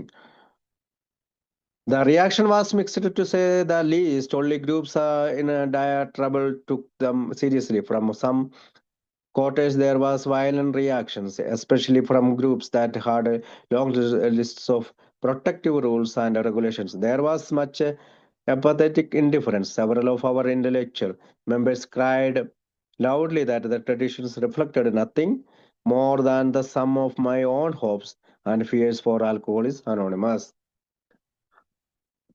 ബാഹ്യ ലോകത്തെ അവസാനം ബാഹ്യ ലോകത്തെ സംഭാവനകൾ നിരസിച്ചു. പാരമ്പര്യങ്ങളുടെ ആദ്യ സ്വീകരണം രസകരമായിരുന്നു. The first reception of the tradition was interesting and amusing. വളരെ രസകരമായിരുന്നു. പ്രതികരണം സമ്മിശ്രമായിരുന്നു. ചുരുക്കത്തിൽ ഗുരുതരമായ പ്രശ്നങ്ങളുള്ള ഗ്രൂപ്പുകൾ മാത്രമാണ് ട്രഡീഷനെ ഗൗരവമായി എടുത്തത്. ചില ഭാഗങ്ങളിൽ നിന്ന് അക്രമാസക്തമായ പ്രതികരണം ഉണ്ടായി. പ്രത്യേകിച്ച് സംരക്ഷക നിയമങ്ങളുടെയും നിയന്ത്രണങ്ങളുടെയും നീണ്ട ലിസ്റ്റുകളുള്ള ഗ്രൂപ്പുകളിൽ നിന്ന് വളരെ നിസ്സംഗത അവിടെ ഉണ്ടായിരുന്നു. ആൽക്കോളിക്സ് അനോണിമസിനെ കുറിച്ചുള്ള എൻ്റെ സ്വയം പ്രതീക്ഷകളുടെയും ഭയത്തിന്റെയും ആകെത്തുകയല്ലാതെ മറ്റൊന്നും പാരമ്പര്യങ്ങൾ പ്രതിഫലിപ്പിക്കില്ലെന്ന് ഞങ്ങളുടെ ബുദ്ധിജീവികളായ ചില അംഗങ്ങളിൽ പലരും ഉറക്കെ കരഞ്ഞു പറഞ്ഞു. Intellectual members cried loudly that the tradition reflected nothing more than the sum of my own hopes and fears of for Alcoholics Anonymous. അവനവന്റെ തന്നെ ഭയത്തിന്റെയും പ്രതീക്ഷകളുടെയും പ്രതിഫലിപ്പിക്കുന്നില്ല എന്ന് ചില ബുദ്ധിജീവി അംഗങ്ങൾ കരഞ്ഞുകൊണ്ട് ഉറക്കെ പറഞ്ഞു. Therefore, I began to travel and talk a lot about new traditions. അതുകൊണ്ട് തന്നെ ഞാൻ യാത്ര ചെയ്യാനും പുതിയ പാരമ്പര്യങ്ങളെ കുറിച്ച് ധാരാളം സംസാരിക്കാനും തുടങ്ങി. People were at first politely attentive, though it must be confessed that some did go to sleep during my early harangues. But after a while, I got letters containing sentiments like this. Bill, we had loved to have you come and speak. Do tell us where you are used to hide your bottles and all about that big, hot flash spiritual experience of yours. But for heaven's sake, please don't talk anymore about those damned traditions. അപ്പോ ഞാൻ പിന്നീട് യാത്ര ചെയ്യാനും പുതിയ പാരമ്പര്യങ്ങളെ കുറിച്ച് ധാരാളം സംസാരിക്കാൻ തുടങ്ങി. ആളുകൾ ആദ്യം മാന്യമായി ഇരുന്നു കൊണ്ട് ശ്രദ്ധിച്ച് ട്രഡീഷനെ പറ്റി കേട്ടിരുന്നു. എന്നിരുന്നാലും എൻ്റെ ആദ്യകാല ചില ആളുകളിൽ ചിലർ ഉറങ്ങാൻ പോയി എന്ന് സമ്മതിച്ചു കൊടുക്കണം. എന്നാൽ കുറച്ചു സമയത്തിന് ശേഷം എനിക്ക് ഇതുപോലുള്ള വികാരപരമായ കാര്യങ്ങൾ അടങ്ങിയ പല കത്തുകൾ ലഭിക്കാൻ തുടങ്ങി. ബില്ലേ, നിങ്ങൾ വന്ന് സംസാരിക്കുന്നത് ഞങ്ങൾക്ക് ഇഷ്ടമാണ്. നിങ്ങൾ കുടിക്കുന്ന കാലഘട്ടങ്ങളിൽ നിങ്ങളുടെ കുപ്പികൾ എവിടെയാണ് ഒളിപ്പിച്ചിരുന്നത് എന്ന് വന്ന് ഞങ്ങളോട് പറയൂ, അല്ലെങ്കിൽ കുടിക്കഥകൾ ഞങ്ങളോട് പറയൂ. നിങ്ങളുടെ ആ വലിയ ചൂടുള്ള ആത്മീയ അനുഭവത്തെക്കുറിച്ച് അല്ലെങ്കിൽ വെള്ളി വെളിച്ചത്തെക്കുറിച്ച് ഞങ്ങളോട് പറയൂ. എന്നാൽ സ്വർഗത്തെ ഓർത്ത് അല്ലെങ്കിൽ ഹെവൻ സേക്ക് സ്വർഗത്തെ ഓർത്ത് ദയവ് ചെയ്ത് ആ നശിച്ച പാരമ്പര്യങ്ങളെ കുറിച്ച് ഇവിടെ വന്ന് കൂടുതൽ സംസാരിക്കരുത്. But time presently changed all that. Only 5 years later, several thousands of AA members meeting at the 1950 Cleveland Convention declared that AA's traditions, by then stated in the now familiar short form, constitute the platform upon which our fellowship could best function and hold together in unity for all time to come. They saw that all traditions were going to be as necessary to the life of our society as the 12 steps were to the life of each member. The AA traditions were the Cleveland Convention thought, the key to the unity, the functions, and even the survival of us all. എന്നാൽ കാലം അതെല്ലാം മാറ്റിമറിച്ചു. 5 വർഷത്തിന് ശേഷം 1950 ക്ലേവ്ലാൻഡ് കൺവെൻഷനിൽ യോഗം ചേർന്ന ആയിരക്കണക്കിന് എ അംഗങ്ങൾ എയുടെ പാരമ്പര്യങ്ങൾ ഇപ്പോൾ പരിചിതമായ ക്രിസ്തു രൂപത്തിൽ അവിടെ പ്രസ്താവിച്ചു. ഞങ്ങളുടെ കൂട്ടായ്മയ്ക്ക് ഏറ്റവും മികച്ച രീതിയിൽ പ്രവർത്തിക്കാനും വരും കാലങ്ങളിൽ ഐക്യത്തോടെ ഒരുമിച്ച് നിൽക്കാനും കഴിയുന്ന പ്ലാറ്റ്ഫോം രൂപീകരിച്ചതായി അവർ പ്രഖ്യാപിച്ചു. ഓരോ അംഗത്തിന്റെയും ജീവിതത്തിന് 12 പടികൾ ഉള്ളതുപോലെ ഞങ്ങളുടെ സമൂഹത്തിന്റെ ജീവിതത്തിലും 12 പാരമ്പര്യങ്ങൾ അനിവാര്യമാണെന്ന് അവർ കണ്ടു. പാരമ്പര്യങ്ങളായിരുന്നു ക്ലീവ്ലാൻഡ് കൺവെൻഷന്റെ പ്രധാന ചിന്ത. നമ്മുടെ എല്ലാവരുടെയും ഐക്യത്തിന്റെയും പ്രവർത്തനത്തിന്റെയും നമ്മുടെ അതിജീവനത്തിന്റെയും താക്കോലായി പാരമ്പര്യങ്ങൾ മാറി. ഓഫ് കോഴ്സ്, തീർച്ചയായും I realized that I had not been the actual author of the tradition. പാരമ്പര്യങ്ങളുടെ യഥാർത്ഥ രചയിതാവ് താനല്ലെന്ന് ഞാൻ മനസ്സിലാക്കി. I realized I had merely mirrored principles which had already been hammered out on thousands of anvils of AA group experience. AA group നിന്ന് വന്ന അനുഭവത്തിന്റെ ആയിരക്കണക്കിന് അനുഭവങ്ങളുടെ അങ്കത്തട്ടിൽ നിന്ന് ഇതിനകം അടിച്ചേൽപ്പിച്ച തത്വങ്ങളെ ഞാൻ ഒന്ന് പ്രതിഫലിപ്പിച്ചു എന്ന് മാത്രമേ ഉള്ളൂ. It was clear to that AA's general headquarters, its trustees and its staff had made the forging of these vital principles possible. Had there been no AA headquarters to bring our problems into focus, the 12 traditions of alcoholism could never have been written. അപ്പോ ആയിരക്കണക്കിന് ആൽക്കോളിസം അനോണിമസിന്റെ ഗ്രൂപ്പുകളിൽ നിന്നുള്ള അനുഭവങ്ങളുടെ ആയിരക്കണക്കിന് അങ്കത്തട്ടിൽ നിന്ന് ഞാൻ അത് അടിച്ചേൽപ്പിച്ച ആ വേദനകളിൽ നിന്നെല്ലാം തത്വങ്ങളെ ഞാൻ പ്രതിഫലിപ്പിച്ചെഴുതി. എയുടെ ജനറൽ ഹെഡ്ക്വാർട്ടേഴ്സും അതിന്റെ ട്രസ്റ്റുകളും അതിന്റെ സ്റ്റാഫും ഈ പ്രധാന തത്വങ്ങൾ രൂപപ്പെടുത്തുന്നത് സാധ്യമാക്കി എന്ന് വ്യക്തമായിരുന്നു. ഞങ്ങളുടെ പ്രശ്നങ്ങൾ ശ്രദ്ധയിൽപ്പെടുത്താൻ ആസ്ഥാനമില്ലായിരുന്നുവെങ്കിൽ ആൽക്കോളിസം അനോണിമസിന്റെ 12 പാരമ്പര്യങ്ങൾ ഒരിക്കലും എഴുതപ്പെടുമായിരുന്നില്ല. By this time, ഈ സമയമായപ്പോഴേക്കും had found still more favor in the world of medicine. വൈദ്യശാസ്ത്ര ലോകത്ത് കൂടുതൽ ആനുകൂല്യങ്ങൾ കണ്ടെത്തി. 2 of the great medical association of America did an unprecedented thing. വൈദ്യശാസ്ത്രത്തിൽ കൂടുതൽ അനുകൂലത കണ്ടെത്തി അമേരിക്കയിലെ 2 മികച്ച മെഡിക്കൽ അസോസിയേഷനുകൾ അഭൂതപൂർവമായ ഒരു കാര്യം ചെയ്തു. In the year 1944, the Medical Society of the State of New York invited me to read a paper at its annual meeting. 1944 New York state medical society അതിന്റെ വാർഷിക യോഗത്തിൽ ഒരു പ്രബന്ധം വായിക്കാൻ എന്നെ ക്ഷണിച്ചു.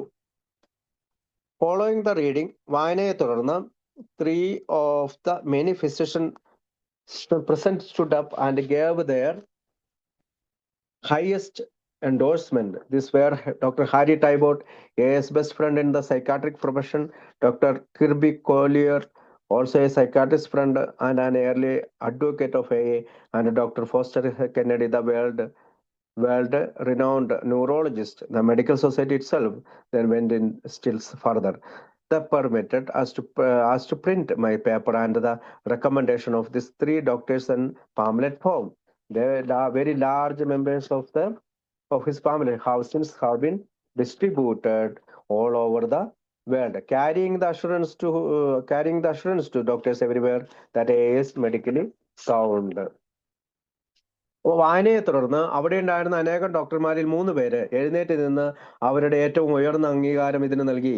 സൈക്കാട്രിക് പ്രൊഫഷനിലെ എയുടെ ഏറ്റവും നല്ല സുഹൃത്തായ ഡോക്ടർ ഹാരി ടൈബോട്ടും സൈക്കാട്രിസ്റ്റ് സുഹൃത്തും എയുടെ ആദ്യകാല അഭിഭാഷകനുമായ ഡോക്ടർ കെർബി കോളിയറും ലോക പ്രശസ്ത ന്യൂറോളജിസ്റ്റ് ഡോക്ടർ ഫോസ്റ്റർ കെന്നഡി എന്നിവരായിരുന്നു അവർ. മെഡിക്കൽ സൊസൈറ്റി തന്നെ പിന്നീട് മുന്നോട്ട് പോയി.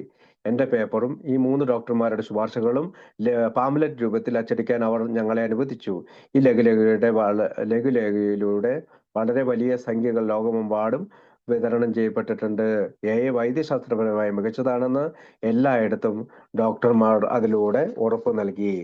In 1949, the American Psychiatrists Association did exactly the same thing. I read a paper on its annual meeting in Montreal. The paper was reprinted in the American Journal of Psychiatry, and we were permitted to put it in pamphlet form under the title "The Society of Alcoholics Anonymous." This greatly increased our standing with the psychiatric profession everywhere. This medical paper have served the foreign groups especially well, saving them the years of time and were required here in America to persuade physicians of AS war. 1949 American psychiatrist അസോസിയേഷനും ഇത് തന്നെയാണ് ചെയ്തത്. കാനഡയിലെ മോൺട്രിയാലിൽ അതിന്റെ വാർഷിക യോഗത്തിൽ ഞാൻ ഒരു പേപ്പർ വായിച്ചു. അമേരിക്കൻ ജേണൽ ഓഫ് സൈക്കാട്രിയിൽ എൻ്റെ ഈ പ്രബന്ധം പുനഃപ്രസിദ്ധീകരിച്ചു. ആൽക്കഹോളിക്സ് അനോണിമസ് സൊസൈറ്റി എന്ന പേരിൽ പാംലെറ്റ് രൂപത്തിൽ പ്രസിദ്ധീകരിക്കാൻ അവർ ഞങ്ങൾക്ക് അനുമതി നൽകി. അത് എല്ലായിടത്തും സൈക്കാട്രിക് പ്രൊഫഷനുമായുള്ള ഞങ്ങളുടെ സ്ഥാനം വളരെയധികം വർദ്ധിപ്പിച്ചു. ഈ മെഡിക്കൽ പേപ്പറുകൾ വിദേശ ഗ്രൂപ്പുകളെ പ്രത്യേകിച്ച് നന്നായി സേവനം ചെയ്തു. എയുടെ മൂല്യത്തെക്കുറിച്ച് ഡോക്ടർമാരെ ബോധ്യപ്പെടുത്താൻ അമേരിക്കയിൽ ആവശ്യമായ വർഷങ്ങളുടെ സമയം അവർ ലാഭിച്ചു. അതായത് അമേരിക്കയിൽ ഒരുപാട് സമയമെടുത്തിട്ടാണ് ഇവരെല്ലാം അല്ലെങ്കിൽ ഡോക്ടർമാരെ ബോധ്യപ്പെടുത്തിയതെങ്കിൽ ഈ പാംലെറ്റിലൂടെ അവർ ആ സമയം ലാഭിച്ചു. While on the topic of medicine, the part headquarters have played in the field of hospitalization ought to be reviewed. വൈദ്യശാസ്ത്രം എന്ന വിഷയത്തിൽ ഹോസ്പിറ്റലൈസേഷൻ മേഖലയിൽ ഹെഡ്ക്വാർട്ടേഴ്സ് വഹിച്ച പങ്ക് അവലോകനം ചെയ്യപ്പെടേണ്ടതാണ്. As all of us know, many hospitals have been reluctant to take us in for the short period of treatment. We usually need to grant our sponsors the necessary visiting privileges and to cooperate with our area intergroup associations. നമുക്കെല്ലാവർക്കും അറിയാവുന്നതുപോലെ ഞങ്ങളുടെ സ്പോൺസർമാർക്ക് ആവശ്യമായ സന്ദർശന പ്രത്യേക അവകാശങ്ങൾ നൽകാനും ഞങ്ങളുടെ area ഇന്റർഗ്രൂപ്പ് അസോസിയേഷനുകളുമായി സഹകരിക്കാനും സാധാരണയായി ആവശ്യമായ ചെറിയ കാലയളവിലെ ചികിത്സയ്ക്കായി ഞങ്ങളെ കൊണ്ടുപോകാൻ പല ആശുപത്രികളും വിമുഖത കാണിച്ചിരുന്നു. പല ആശുപത്രികളും ഈ സ്പോൺസർ ചെയ്യാനോ അല്ലെങ്കിൽ ഏരിയയിലെ ഇന്റർഗ്രൂപ്പ് അസോസിയേഷനുമായി സഹകരിക്കാനോ ഒരു ചെറിയ കാലയളവിലേക്ക് ഒരു ചികിത്സ നൽകാൻ പോലുമോ പലപ്പോഴും വിമുഖത കാണിക്കുന്നു. During the 1940s, 2 hospitals did meet all these urgent needs and afforded shining example of how medicine and AA could cooperate. ഈ അടിയന്തര ആവശ്യങ്ങളെല്ലാം നിറവേറ്റുകയും 2 ആശുപത്രികൾ മാത്രമാണ് 1940 ഈ അടിയന്തര ആവശ്യങ്ങളെല്ലാം നിറവേറ്റുകയും മെഡിസിനും എയും എങ്ങനെ സഹകരിക്കാമെന്നതിന്റെ തിളക്കമാർന്ന ഉദാഹരണങ്ങൾ നൽകുകയും ചെയ്തു. At St. Thomas Hospital at Akron, Dr. Bob, the wonderful Sister Ignatia, and the hospital staff presided over an alcoholic ward that had administered of 5,000 alcoholics by the time Dr. Bob passed away in 1950. At New York, Knickerbocker Hospital provided a ward under the care of our first friend in medicine, Dr. William Duncan Silkworth, where he was assisted by a red-headed ANAs known as Teddy. അപ്പോൾ ഇങ്ങനെ രണ്ട് ആശുപത്രികൾ ഏതൊക്കെയാണ്? ഒന്ന് അക്രോണിലെ saint Thomas ഹോസ്പിറ്റലാണ്. Doctor Bob അത്ഭുതകരമായ പ്രവൃത്തികൾ ചെയ്ത സിസ്റ്റർ ഇഗ്നേഷ്യയും ആശുപത്രിയിലെ ജീവനക്കാരും ആ ഒരു മദ്യപാന വാർഡിന് അല്ലെങ്കിൽ മദ്യാസക്തിയുടെ വാർഡിന് നേതൃത്വം നൽകി. Doctor ബോബും sister ഇഗ്നേഷ്യയും. 1950 ആയപ്പോഴത്തേക്കും ഡോക്ടർ ബോബ് അന്തരിച്ചപ്പോഴേക്കും 5000 മദ്യപാനികൾക്ക് അവർ സേവനം നൽകിയിരുന്നു. ന്യൂയോർക്കിലാകട്ടെ നിക്കർ ബോക്കർ ഹോസ്പിറ്റൽ, ഞങ്ങളുടെ ആദ്യ മെഡിസിൻ സുഹൃത്തായ ഡോക്ടേഴ്സ് വില്യം ഡങ്കൺ സിൽക്ക്വർത്തിന്റെ പരിചരണത്തിൽ ഒരു വാർഡ് നൽകപ്പെട്ടു. ടെഡി എന്നറിയപ്പെടുന്ന ആളായിരുന്നു അവിടുത്തെ നേഴ്സ് ആയിട്ട് അവിടെ അറിയപ്പെട്ടിരുന്ന നേഴ്സിന്റെ പേര് ടെഡി എന്നായിരുന്നു. By 1954, 10,000 alcoholics had been referred to Knickerbocker by the New York Intergroup and had passed through this ward. The majority on their road to freedom. It was in these two hospitals and by these pioneering people that the best techniques of combining medicine and AA were worked out. 1954 New York intergroup 10,000 മദ്യപാനികളെ നിക്കർ ബേക്കറിലേക്ക് refer ചെയ്യുകയും ഈ വാർഡിലൂടെ അവർ കടന്നു പോവുകയും ചെയ്തു. ഭൂരിപക്ഷവും സ്വാതന്ത്ര്യത്തിലേക്കുള്ള പാതയിലേക്ക് കടന്നു. ഈ രണ്ട് ആശുപത്രികളും ഈ പഴമക്കാരിൽ നിന്നും മെഡിസിനും എയും സംയോജിപ്പിക്കുന്നതിനുള്ള മികച്ച സാങ്കേതിക വിദ്യകൾ രൂപീകരിച്ചു. Since proper hospitalization was and still is one of A's greatest problem, the New York headquarters has retailed this early hospital experience along with the many subsequent developments and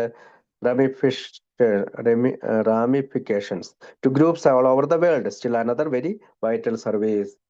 ശരിയായ ഹോസ്പിറ്റലൈസേഷൻ എയുടെ ഏറ്റവും വലിയ പ്രശ്നങ്ങളിൽ ഒന്നായതിനാൽ ന്യൂയോർക്ക് ഹെഡ്ക്വാർട്ടേഴ്സ് ഈ ആദ്യകാല ആശുപത്രി അനുഭവവും തുടർന്നുള്ള നിരവധി സംഭവ വികാസങ്ങളും പരിണത ഫലങ്ങളും സഹിതം ലോകമെമ്പാടുമുള്ള ഗ്രൂപ്പുകൾക്ക് ഈ കാര്യങ്ങളെല്ലാം പറഞ്ഞു കൊടുത്തിട്ടുണ്ട്. ഇനിയും വളരെ പ്രധാനപ്പെട്ട മറ്റൊരു സേവനമാണ് ഈ ഹെഡ്ക്വാർട്ടേഴ്സ് ചെയ്തത്. Meantime too, the great tide of public approval continued to sweeping nothing contributed so much to this as did our friends of this press, radio, and in recent times televisions. Long since the headquarters of office had subscribed to several clipping service, magazines, articles, and a never-ending deluge of news stories about us continued to feed the headquarters scrapbooks. Writers asked us to check their manuscript. Members were helped to appear anonymously on radio and TV programs. Hollywood wanted to do motion pictures. Making arrangements for public relations became more than ever a primary effort to the New York office. How many lives all this saved? How many years of misery were averted for thousands of alcoholics and their families? Only God knows.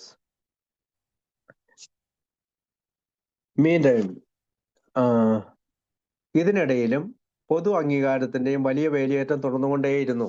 ഞങ്ങളുടെ പത്രത്തില്, radio, അടുത്ത കാലത്ത് ഇറങ്ങിയ television സുഹൃത്തുക്കളെ പോലെ ഒന്നും ഇതിൽ കാര്യമായ സംഭാവന നൽകിയില്ല.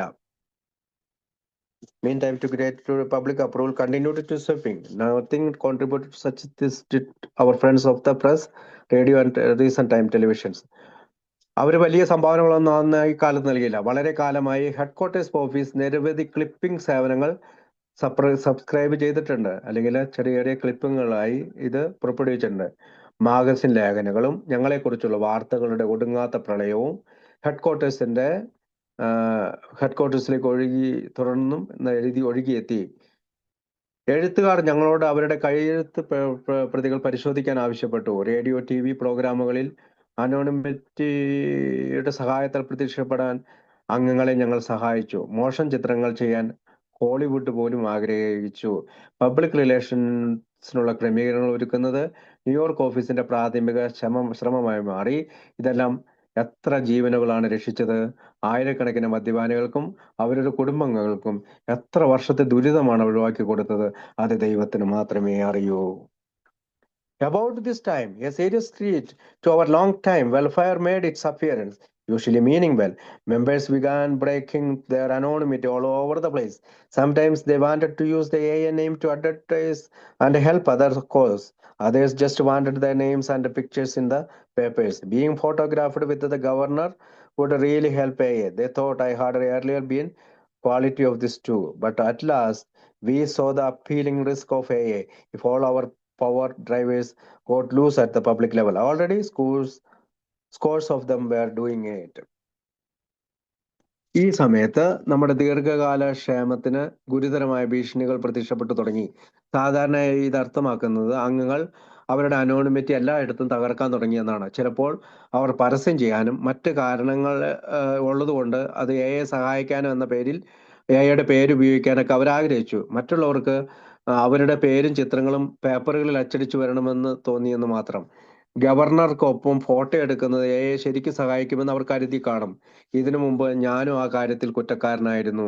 എന്നാൽ പൊതുതലത്തിൽ ഞങ്ങളുടെ എല്ലാ പവർ ഡ്രൈവറുകളും അല്ലെങ്കിൽ ഞങ്ങളുടെ സ്വയം പുകഴ്ത്തലിന് വേണ്ടി ചെയ്യുന്ന ഇത്തരം ശക്തികളുടെ ഡ്രൈവറുകൾ വഴി പോയാൽ അങ്ങനെ കൂടുതൽ അഴിഞ്ഞു പോയാൽ, ലൂസായി പോയാൽ എയിലേക്കുള്ള ഭയാനകമായ അപകട സാധ്യത ഞങ്ങൾ കണ്ടു.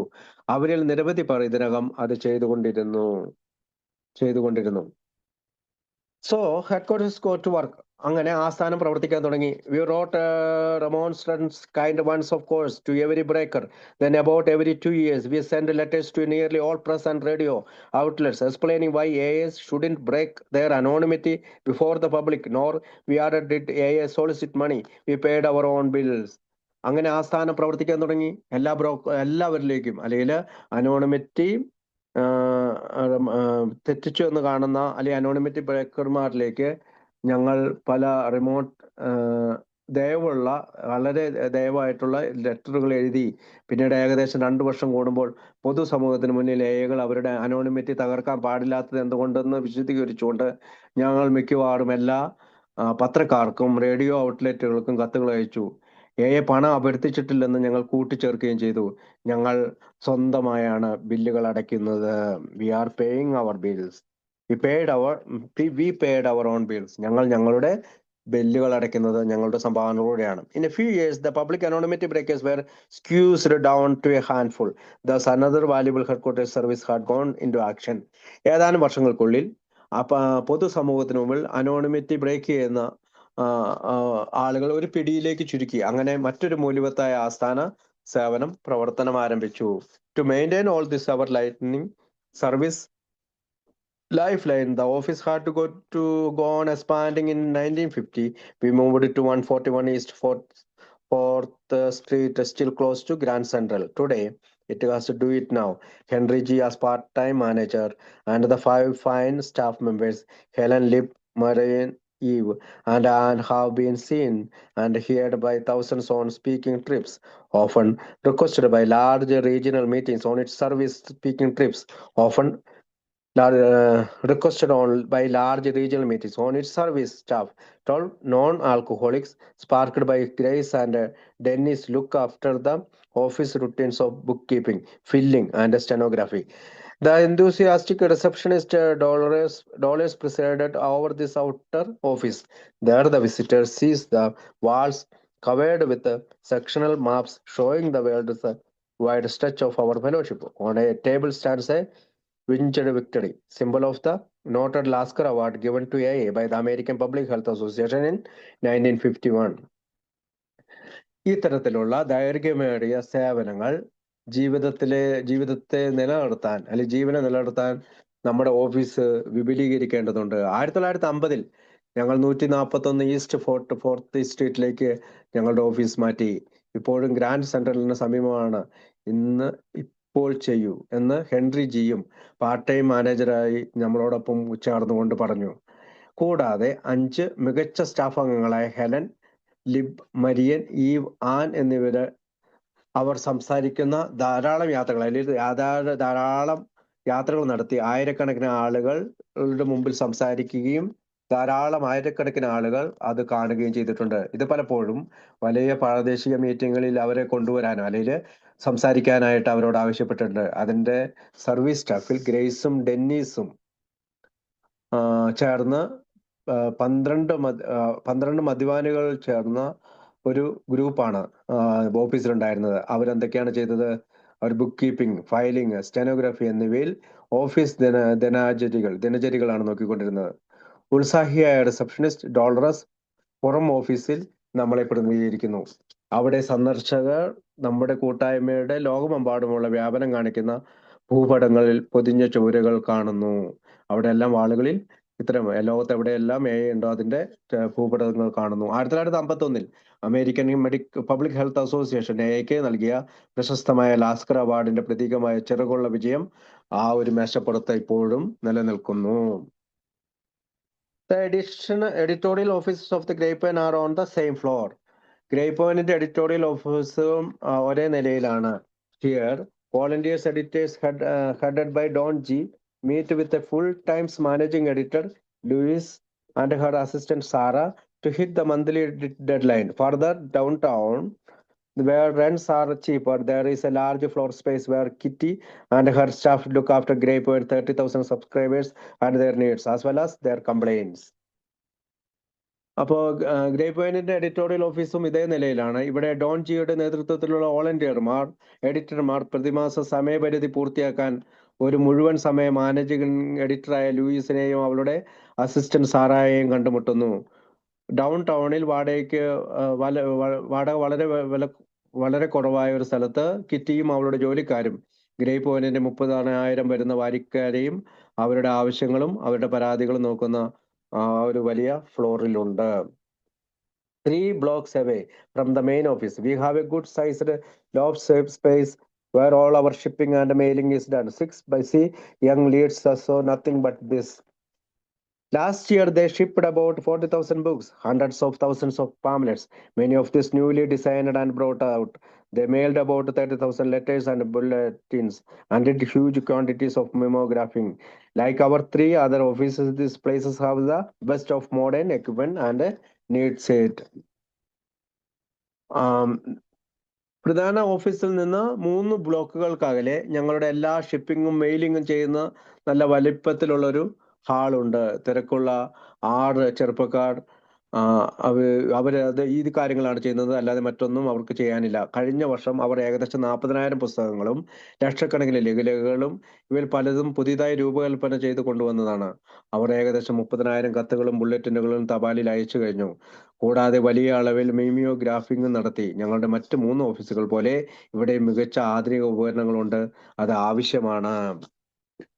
Down one side of the long packing room, there are shelves reaching the ceiling. On this can be found boxed up tons of the old files of our headquarters going clerk back to the old days, Vesey Street. The whole world story of AI hidden to these boxes, waiting only to be dug out. In fact, we have just begun this 2-year job in a partitioned off corner office near those files. I now have 2 tireless assistants, Ed and Nell, researching the history of alcoholism anonymous. I hope the day will come when I shall be able to write it. In any case, it is now sure that the story of AI can never become distorted. Such is our newest vital service. നീളമുള്ള packing റൂമിന്റെ ഒരു വശത്ത് സീലിംഗിലേക്ക് മുട്ടി നിൽക്കുന്ന രീതിയിൽ ഷെൽഫുകളുണ്ട്. അവയിൽ ഞങ്ങളുടെ ആസ്ഥാനത്തെ ton കണക്കിന് പഴയ ഫയലുകൾ പെട്ടിയിലാക്കി വെസി സ്ട്രീറ്റിലെ പഴയ കാലത്തെ വ്യക്തമായി കാണുന്ന പാക്കറ്റുകളാണത്. എയുടെ മുഴുവൻ ലോകകഥയും ഈ പെട്ടികളിൽ മറഞ്ഞിരിക്കുകയാണ്. അത് കുഴിച്ചെടുക്കാനായിട്ട് മാത്രം കാത്തിരിക്കുന്നു. വാസ്തവത്തിൽ ഞങ്ങൾ ഈ 2 വർഷത്തെ ജോലിയാണ് ആരംഭിച്ചത്. ആ ഫയലുകൾക്കടുത്തുള്ള പാർട്ടീഷൻ ചെയ്ത കോണിലുള്ള ഓഫീസിൽ ആൽക്കോളിക്സ് അനോണിമസിന്റെ ചരിത്രത്തെക്കുറിച്ച് ഗവേഷണം നടത്തുന്നു. അത് നടത്തുന്നത് എഡും നെല്ലുമാണ്. എഡ് നെല്ല് എന്നീ അശ്രാന്ത സഹായികളാണ്. എനിക്ക് എഴുതാൻ കഴിയുന്ന ഒരു ദിവസം ഞാൻ ഈ ചരിത്രമെല്ലാം എഴുതുമെന്ന് ഞാൻ പ്രതീക്ഷിക്കുന്നു. എന്തായാലും എയുടെ കഥ ഒരിക്കലും വളച്ചൊടിക്കാൻ കഴിയില്ലെന്ന് ഇപ്പോൾ ഉറപ്പാണ്. ഇതാണ് ഞങ്ങളുടെ ഏറ്റവും വലിയ സുപ്രധാന സേവനം.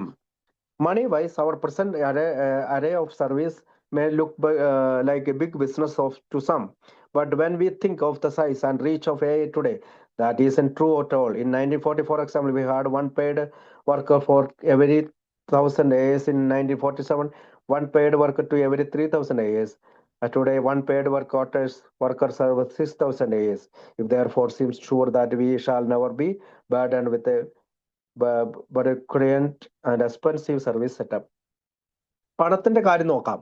ഞങ്ങളുടെ നിലവിലെ സേവനങ്ങൾ ചിലർക്ക് വലിയ ബിസിനസ്സായി തോന്നാം. എന്നാൽ ഇന്ന് എയുടെ വലിപ്പത്തെയും വ്യാപ്തിയെയും കുറിച്ച് ചിന്തിക്കുമ്പോൾ അത് ഒട്ടും ശരിയല്ല. ഉദാഹരണത്തിന് 1940 ആയപ്പോഴത്തേക്കും ഞങ്ങൾക്ക് ഒരു സ്റ്റാഫ് 1000 എകളെ, അല്ലെങ്കിൽ ഒരു ശമ്പളമുള്ള തൊഴിലാളി 1000 എകളെയാണ് സേവനം ചെയ്തിരുന്നത്. 1947 ആയപ്പോഴും ആ ഒരു എ തൊഴിലാളി 3000 പേരെ സേവിക്കേണ്ടതായി വന്നു. ഇന്ന് ഒരു ശമ്പളമുള്ള ഹെഡ്ക്വാർട്ടേഴ്സിലെ ഒരു തൊഴിലാളി 6000 എകൾക്കാണ് സേവനം നൽകുന്നത്. അതിനാൽ ബ്യൂറോക്രാറ്റിക് ചെലവേറിയ സേവന സജ്ജീകരണത്താൽ ഞങ്ങൾ ഒരിക്കലും ഭാരപ്പെടുന്നില്ലെന്ന് ഈ കണക്ക് വെച്ചുകൊണ്ട് ഉറപ്പാണ്. Here is another illustration of how really small, physically and financially, our headquarters world operation is. An AA friend of mine on a garage, filling station and a small car agency in a suburban town. His building is 100 feet long and 50 feet wide, about the same total floor space that we have at headquarters. His showroom holds only 2 cars for exhibition. His mechanics do repairs out back, and in front stand for gas pumps. This is hardly big business. നമ്മുടെ headquarters world operation എത്ര ചെറുതും ശാരീരികമായും സാമ്പത്തികമായും എത്ര ചെറുതാണെന്നതിന്റെ മറ്റൊരു ദൃഷ്ടാന്തം ഇതാ. എൻ്റെ ഒരു സുഹൃത്തിൻ്റെ സബർബൻ പട്ടണത്തിൽ ഒരു ഗ്യാരേജും ഫില്ലിംഗ് സ്റ്റേഷനും ഒരു ചെറിയ കാർ ഏജൻസിയും ഉണ്ട്. അദ്ദേഹത്തിന്റെ കെട്ടിടത്തിന് 100 അടി നീളവും 50 അടി വീതിയും ഉണ്ട്. ആ സ്ഥാനത്ത് ഞങ്ങൾക്ക് ഉള്ള അതേ ഫ്ലോറാണ് അയാളുടേതും.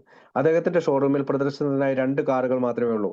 അവന്റെ മെക്കാനിക്കുകൾ അറ്റകുറ്റപ്പണികൾ നടത്തുന്നു. 3-4 ഭാഗത്ത് അല്ല 3-4 ഗ്യാസ് പമ്പുകൾ നിൽക്കുന്നു. ഇത് വലിയ ഒരു ബിസിനസ് അല്ല. This is hardly big business. Yet my friend tells me that on car sales, repairs, gas and oil, his business takes in and pays out more money yearly than AA's whole world headquarters, the AA Grapevine, AA Publishing and the AA General Service Office all put together. എന്നിട്ടും എൻ്റെ സുഹൃത്ത് എന്നോട് പറയുന്നു, car വിൽപ്പനയിലും അറ്റകുറ്റപ്പണികളിൽ നിന്നും ഗ്യാസിനും ഓയിലും ഒക്കെ എന്നിവയിൽ അവന്റെ ബിസിനസ് എയുടെ മുഴുവൻ വേൾഡ് ഹെഡ്ക്വാർട്ടേഴ്സ് അല്ലെങ്കിൽ AA Grapevine, AA Publishing, AA General Service Office എന്നിവയെക്കാളും വർഷം തോറും കൂടുതൽ പണം ചെലവാക്കിക്കൊണ്ടാണ് അവൻ അത് ചെയ്യുന്നത്. ആ പണമാണ് അവൻ അടച്ചുകൊണ്ടിരിക്കുന്നത്. ഹെഡ്ക്വാർട്ടേഴ്സിനെക്കാളും പണം ഇതേ തോതിൽ പ്രവർത്തിക്കുന്ന ആ കാർ ബിസിനസ് മുതലാളി അടയ്ക്കുന്നുണ്ട്. എൻ്റെ സുഹൃത്തായ അടയ്ക്കുന്നുണ്ട്. Therefore, our headquarters is hardly big business either. My friend garage serves a small community, but AA's headquarters serves 150,000 members and nearly 6,000 groups. And this service, well maintained, will continue to make the difference between sickness and health, even life or death, to uncounted alcoholics and their families who haven't yet found AA. So let's now have an end to all that talk about big expenses and big business at the New York headquarters. അതിനാൽ ഞങ്ങളുടെ ആസ്ഥാനം വലിയ business അല്ല. എൻ്റെ സുഹൃത്തിന്റെ garage ഒരു ചെറിയ സമൂഹത്തെ മാത്രമാണ് സേവിക്കുന്നത്. എന്നാൽ എയുടെ ആസ്ഥാനം 1,50,000 അംഗങ്ങൾക്കും ഏകദേശം 6,000 ഗ്രൂപ്പുകൾക്കും സേവനം നൽകുന്നു. നന്നായി പരിപാലിപ്പിക്കപ്പെടുന്ന ഈ സേവനങ്ങൾ ഇതുവരെ കണ്ടെത്തിയിട്ടില്ലാത്ത മധ്യാസക്തരിലേക്ക് എത്തണം. അവരുടെ കുടുംബാംഗങ്ങൾക്കും അവരുടെ രോഗത്തിൽ നിന്നും ആ കുടുംബാംഗങ്ങളുടെ രോഗവും ആരോഗ്യവും നോക്കാൻ, അല്ലെങ്കിൽ അവരുടെ ജീവിതത്തിൽ ജീവിക്കണോ മരിക്കണോ എന്ന് ചിന്തിക്കുന്ന തമ്മിലുള്ള വ്യത്യാസം മാത്രമുള്ള അവരിലേക്ക് എത്തിച്ചേരണം, അത് തുടരണം. അതിനാൽ ന്യൂയോർക്ക് ആസ്ഥാനത്ത് വലിയ ചെലവുകളെ കുറിച്ചും വൻകിട ബിസിനസിനെ കുറിച്ചുമുള്ള എല്ലാ സംസാരവും നമുക്ക് ഇനി അവസാനിപ്പിക്കാം. വലിയ ബിസിനസ് അല്ല നമ്മൾ നടത്തുന്നത്. When we first opened for business at Vesey Street, $1 per member per year was required to do the overall job. But at the time, $1 was $1. Today, $1 is only 50 cents. If AS present membership actually sent us $1 piece every year, we would still have enough funds to run our headquarters in spite of the $1. And we could pay all expenses of the General Service Conference besides. But we still have to ask our contributing groups to give $2 per member per year, for the distressing reason that only about half of AA groups give their world headquarters any support whatever. In fact, group voluntary contribution have fully paid office expenses in only 5 years out of the last 15. That headquarters reserves of book money has had to foot the 10 deficit. We have grown so fast that the average member has lost touch and does not understand his world headquarters and what it does. So I deeply hope that This picture of mine, plus the great work the conference delegates and committee members are now doing, will be graphic enough to arouse in non-contributors continuing desire to help. Indeed, I am certain that it will. ഞങ്ങൾ ആദ്യമായി വെസി സ്ട്രീറ്റിൽ ബിസിനസ്സായി തുറന്നപ്പോൾ മൊത്തത്തിലുള്ള ജോലി ചെയ്യാൻ ഒരംഗത്തിന് പ്രതിവർഷം $1 ഞങ്ങൾക്ക് സംഭാവന നൽകിയാൽ മാത്രം മതിയായിരുന്നു. അത് ആവശ്യമുണ്ടായിരുന്നുള്ളൂ. എന്നാൽ ആ കാലത്ത് $1 എന്ന് പറയുന്നത് $1 ആയിരുന്നു. ഇന്ന് $1 50 സെന്റിന്റെ വില മാത്രമാണ് ഉള്ളത്. എഐയുടെ നിലവിലെ അംഗത്വം യഥാർത്ഥത്തിൽ ഞങ്ങൾക്ക് ഓരോ വർഷവും $1 വീതം അയച്ചു തന്നാൽ നമുക്ക് 50 സെന്റിന്റെ ജോലിയാണ് അവിടെ നടക്കുകയുള്ളൂ. ഞങ്ങളുടെ ഹെഡ്ക്വാർട്ടേഴ്സ് പ്രവർത്തിപ്പിക്കാൻ ആവശ്യമായ ഫണ്ട് ഞങ്ങളുടെ കയ്യിൽ ഉണ്ടാകണം. കൂടാതെ ജനറൽ സർവീസ് കോൺഫറൻസിന്റെ എല്ലാ ചെലവുകളും ഞങ്ങൾ വഹിക്കും. എന്നാൽ എയുടെ പകുതിയോളം ഗ്രൂപ്പുകൾ മാത്രമേ അവരുടെ ലോക ആസ്ഥാനത്ത് നിന്ന് എന്തെങ്കിലും പിന്തുണ നൽകുന്നു എന്ന വിഷമകരമായ കാരണമാണ് ഇപ്പോൾ ഉള്ളത്. പകുതി ഗ്രൂപ്പുകൾ മാത്രമേ എന്തെങ്കിലും സംഭാവന നൽകുന്നുള്ളൂ. ഞങ്ങളുടെ സംഭാവന ചെയ്യുന്ന ഗ്രൂപ്പുകളോട് പ്രതിവർഷം $2 നൽകാൻ ഞങ്ങൾ ഇതിനകം ആവശ്യപ്പെടേണ്ടതുണ്ട്. വാസ്തവത്തിൽ ഗ്രൂപ്പ് സ്വമേധയാ സംഭാവനകൾ കഴിഞ്ഞ 5 വർഷത്തിനുള്ളിൽ ഓഫീസ് ചെലവുകൾ പൂർണ്ണമായും അടച്ചു. അതായത് അവർ നൽകിയ 15 വർഷത്തെ സംഭാവന കൊണ്ട് 5 വർഷത്തെ ചെലവുകൾ പൂർണ്ണമായി അടച്ചു. ആ ഹെഡ്ക്വാർട്ടേഴ്സ് കരുതൽ പണം അല്ലെങ്കിൽ ബുക്കിന്റെ പൈസയിൽ നിന്നാണ് പല കമ്മി പണവും നികത്തിയെടുത്തത്. ഞങ്ങൾ വളരെ വേഗത്തിൽ വളർന്നു. ഒരു ശരാശരി അംഗത്തിന് ബന്ധം നഷ്ടപ്പെടുന്നു. അവന്റെ ലോക ആസ്ഥാനത്തെക്കുറിച്ചും അതെന്താണ് ചെയ്യുന്നതെന്നും ഒരു ശരാശരി അംഗം മനസ്സിലാക്കുന്നില്ല. അതിനാൽ എന്റെ ഈ ചിത്രവും കോൺഫറൻസ് പ്രതിനിധികളുടെ കമ്മിറ്റി അംഗങ്ങളും ഇപ്പോൾ ചെയ്യുന്ന മഹത്തായ പ്രവർത്തനവും സംഭാവന ചെയ്യാത്തവരിൽ തുടർന്നും സഹായിക്കാനുള്ള ആഗ്രഹം ഉണർത്താൻ തക്ക ഒരു ഗ്രാഫിക് ആയിരിക്കുമെന്ന് ഞാൻ ആഴത്തിൽ പ്രതീക്ഷിക്കുകയാണ്. തീർച്ചയായും അത് ചെയ്യുമെന്ന് എനിക്ക് ഉറപ്പുണ്ട്. Until 1951, our headquarters was constantly overhung with even a greater threat to its existence. While this danger still loomed, and if the problem it posed wasn't solved, our whole world service structure might someday wind up in complete collapse. 1951 വരെ ഞങ്ങളുടെ ആസ്ഥാനം അതിന്റെ നിലനിൽപ്പിന് വലിയ ഭീഷണി ഉയർത്തിക്കൊണ്ടിരുന്നു. ഈ അപകടം ഇപ്പോഴും നിലനിൽക്കുമ്പോൾ അത് ഉയർത്തിയ പ്രശ്നം പരിഹരിച്ചില്ലെങ്കിൽ നമ്മുടെ മുഴുവൻ ലോക സേവന ഘടനയും എന്തെങ്കിലും പൂർണ്ണമായ തകർച്ചയിലേക്ക് നീങ്ങിയേക്കാം.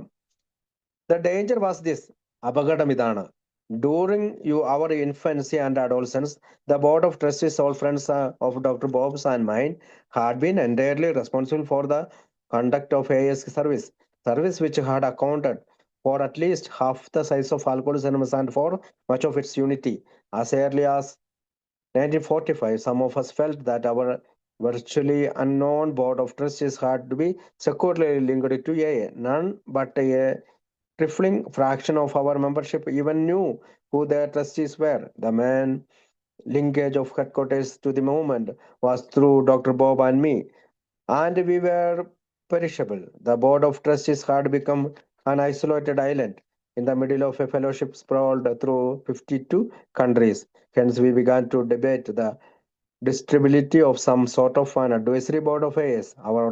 Maybe we needed a conference of larger numbers elected by AA itself, people who would inspect headquarters yearly, a body to whom the trustees would become responsible, a guiding conscience of our whole world effort. അപകടം ഇതായിരുന്നു. ഞങ്ങളുടെ ശൈശവത്തിലും കൗമാരത്തിലും doctor ബോബിന്റെയും എന്റെയും എല്ലാ സുഹൃത്തുക്കളും എയുടെ സേവനങ്ങളുടെ നടത്തിപ്പിന്റെ പൂർണ്ണ ഉത്തരവാദിത്തം വഹിച്ചിരുന്നു.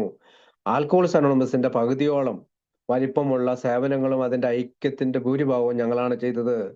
1945 തന്നെ ഞങ്ങളുടെ ഫലത്തിൽ അറിയപ്പെടാത്ത ട്രസ്റ്റി ബോർഡ് എയുമായി സുരക്ഷിതമായി ബന്ധിപ്പിക്കേണ്ടതുണ്ടെന്ന് ഞങ്ങളിൽ ചിലർക്ക് തോന്നി.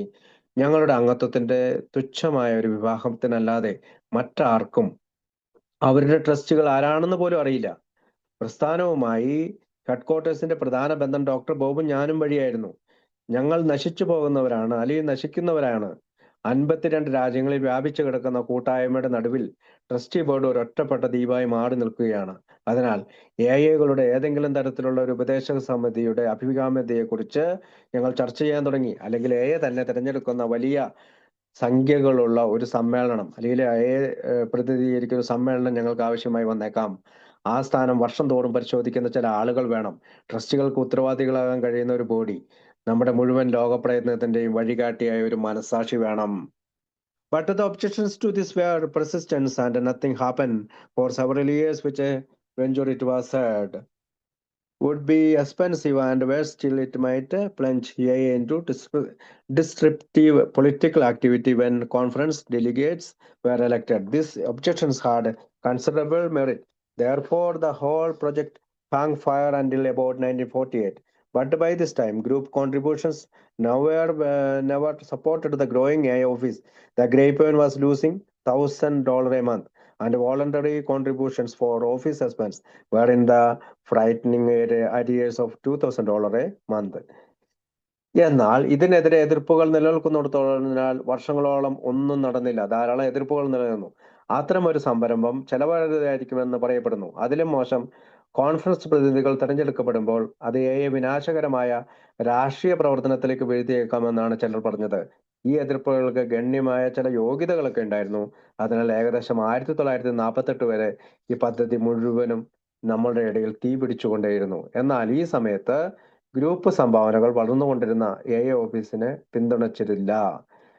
ഗ്രേപ്പ്വൈന് പ്രതിമാസം $1000 നഷ്ടത്തിലാണ് ഓടിക്കൊണ്ടിരുന്നത്. ഓഫീസ് ചെലവുകൾക്കുള്ള സ്വമേധയാ സംഭാവനകൾ പ്രതിമാസം $2000 എന്ന ഭയാനകമായ കുടിശ്ശികയായിരുന്നു. Then Dr. fell ill, mortally ill. Finally, in 1950, spurred on by the relentless logic of the situation, the trustees authorized Dr. Bob and me to devise the plan with which the booklet deals. It was a plan for a general service conference of AA, a plan by which our society would assume full and permanent responsibility for the conduct of its most vital affairs. തുടർന്ന് doctor Bob രോഗബാധിതനായി, മാരകമായ രോഗബാധിതൻ. ഒടുവിൽ 1950 സാഹചര്യത്തിന്റെ നിരന്തര യുക്തിയാൽ തങ്ങളെ പ്രേരിപ്പിച്ച ട്രസ്റ്റുകൾ ഈ ലഘുലേഖ കൈകാര്യം ചെയ്യുന്ന പദ്ധതി ആവിഷ്കരിക്കാൻ ഡോക്ടർ ബോബിനെയും എന്നെയും അധികാരപ്പെടുത്തി. എയുടെ ഒരു പൊതുസേവന സമ്മേളനത്തിനുള്ള ഒരു പദ്ധതിയായിരുന്നു അത്. ഞങ്ങളുടെ സൊസൈറ്റിക്ക് അതിന്റെ ഏറ്റവും പ്രധാനപ്പെട്ട കാര്യങ്ങളുടെ നടത്തിപ്പിനുള്ള പൂർണ്ണവും ശാശ്വതവുമായ ഉത്തരവാദിത്തം ഏറ്റെടുക്കാൻ കഴിയുന്ന പദ്ധതിയാണത്. ജനറൽ സർവീസ് ഓഫ് കോൺഫറൻസ് എന്ന കാര്യം നടത്തിയെടുക്കാൻ കാരണം ഡോക്ടർ ബോബും ബിൽ ഡബ്ല്യു എല്ലാം നശിച്ചു പോകുന്നവരാണ്. നിലനിൽക്കേണ്ടതുണ്ട്. അതുകൊണ്ട് എയുടെ നമ്മുടെ ട്രസ്റ്റുകൾക്ക് ഉത്തരവാദിത്തമുള്ള ഒരു ബോഡി, അതാണ് ജനറൽ സർവീസ് കോൺഫറൻസ്. അത് മാത്രമല്ല, എല്ലാ രാജ്യങ്ങളുടെയും ഈ ജനറൽ സർവീസ് കോൺഫറൻസിലെ അംഗങ്ങൾ അവരുടെ ആസ്ഥാനം സന്ദർശിക്കും, അതിന്റെ കണക്കുകൾ പരിശോധിക്കും, അങ്ങനെയുള്ള കാര്യങ്ങൾ ചെയ്യാനായിട്ട്, അല്ലെങ്കിൽ നമ്മുടെ മുഴുവൻ ലോക പ്രയത്നത്തിന്റെ വഴികാട്ടിയെ മനസ്സിലാക്കി. ഇപ്പോൾ അന്ന് അമേരിക്ക, കാനഡയിലാണ് ഇങ്ങനെ കോൺഫറൻസ് ഉണ്ടായിരുന്നതെങ്കിൽ ഇന്ന് ഇന്ത്യയിലും എല്ലാ രാജ്യങ്ങളിലും വർഷം തോറും ജനറൽ സർവീസ് കോൺഫറൻസ് നടക്കുന്നുണ്ട്. ഇത്തരം കോൺഫറൻസ് വഴിയാണ് നമ്മൾ നമ്മുടെ പ്രതിനിധികളെ അല്ലെങ്കിൽ ഡെലിഗേറ്റുകള് നമ്മളെ പ്രതിനിധീകരിച്ച് അവിടെ പോവുകയും നമ്മുടെ അഭിപ്രായങ്ങൾ അവിടെ പറയുകയും അവിടുത്തെ കാര്യങ്ങൾ നമ്മളെ റിപ്പോർട്ട് ചെയ്യുകയും ചെയ്യുന്ന വർഷം തോറുമുള്ള പരിപാടികൾ എല്ലാ രാജ്യത്തും നടക്കുന്നുണ്ട്. ഇത്രയും പറഞ്ഞുകൊണ്ട് ഞാൻ നിർത്തുകയാണ്. Thank you. എന്നെ കേട്ടിരുന്നത് നിങ്ങൾക്ക് നന്ദി. Thank you.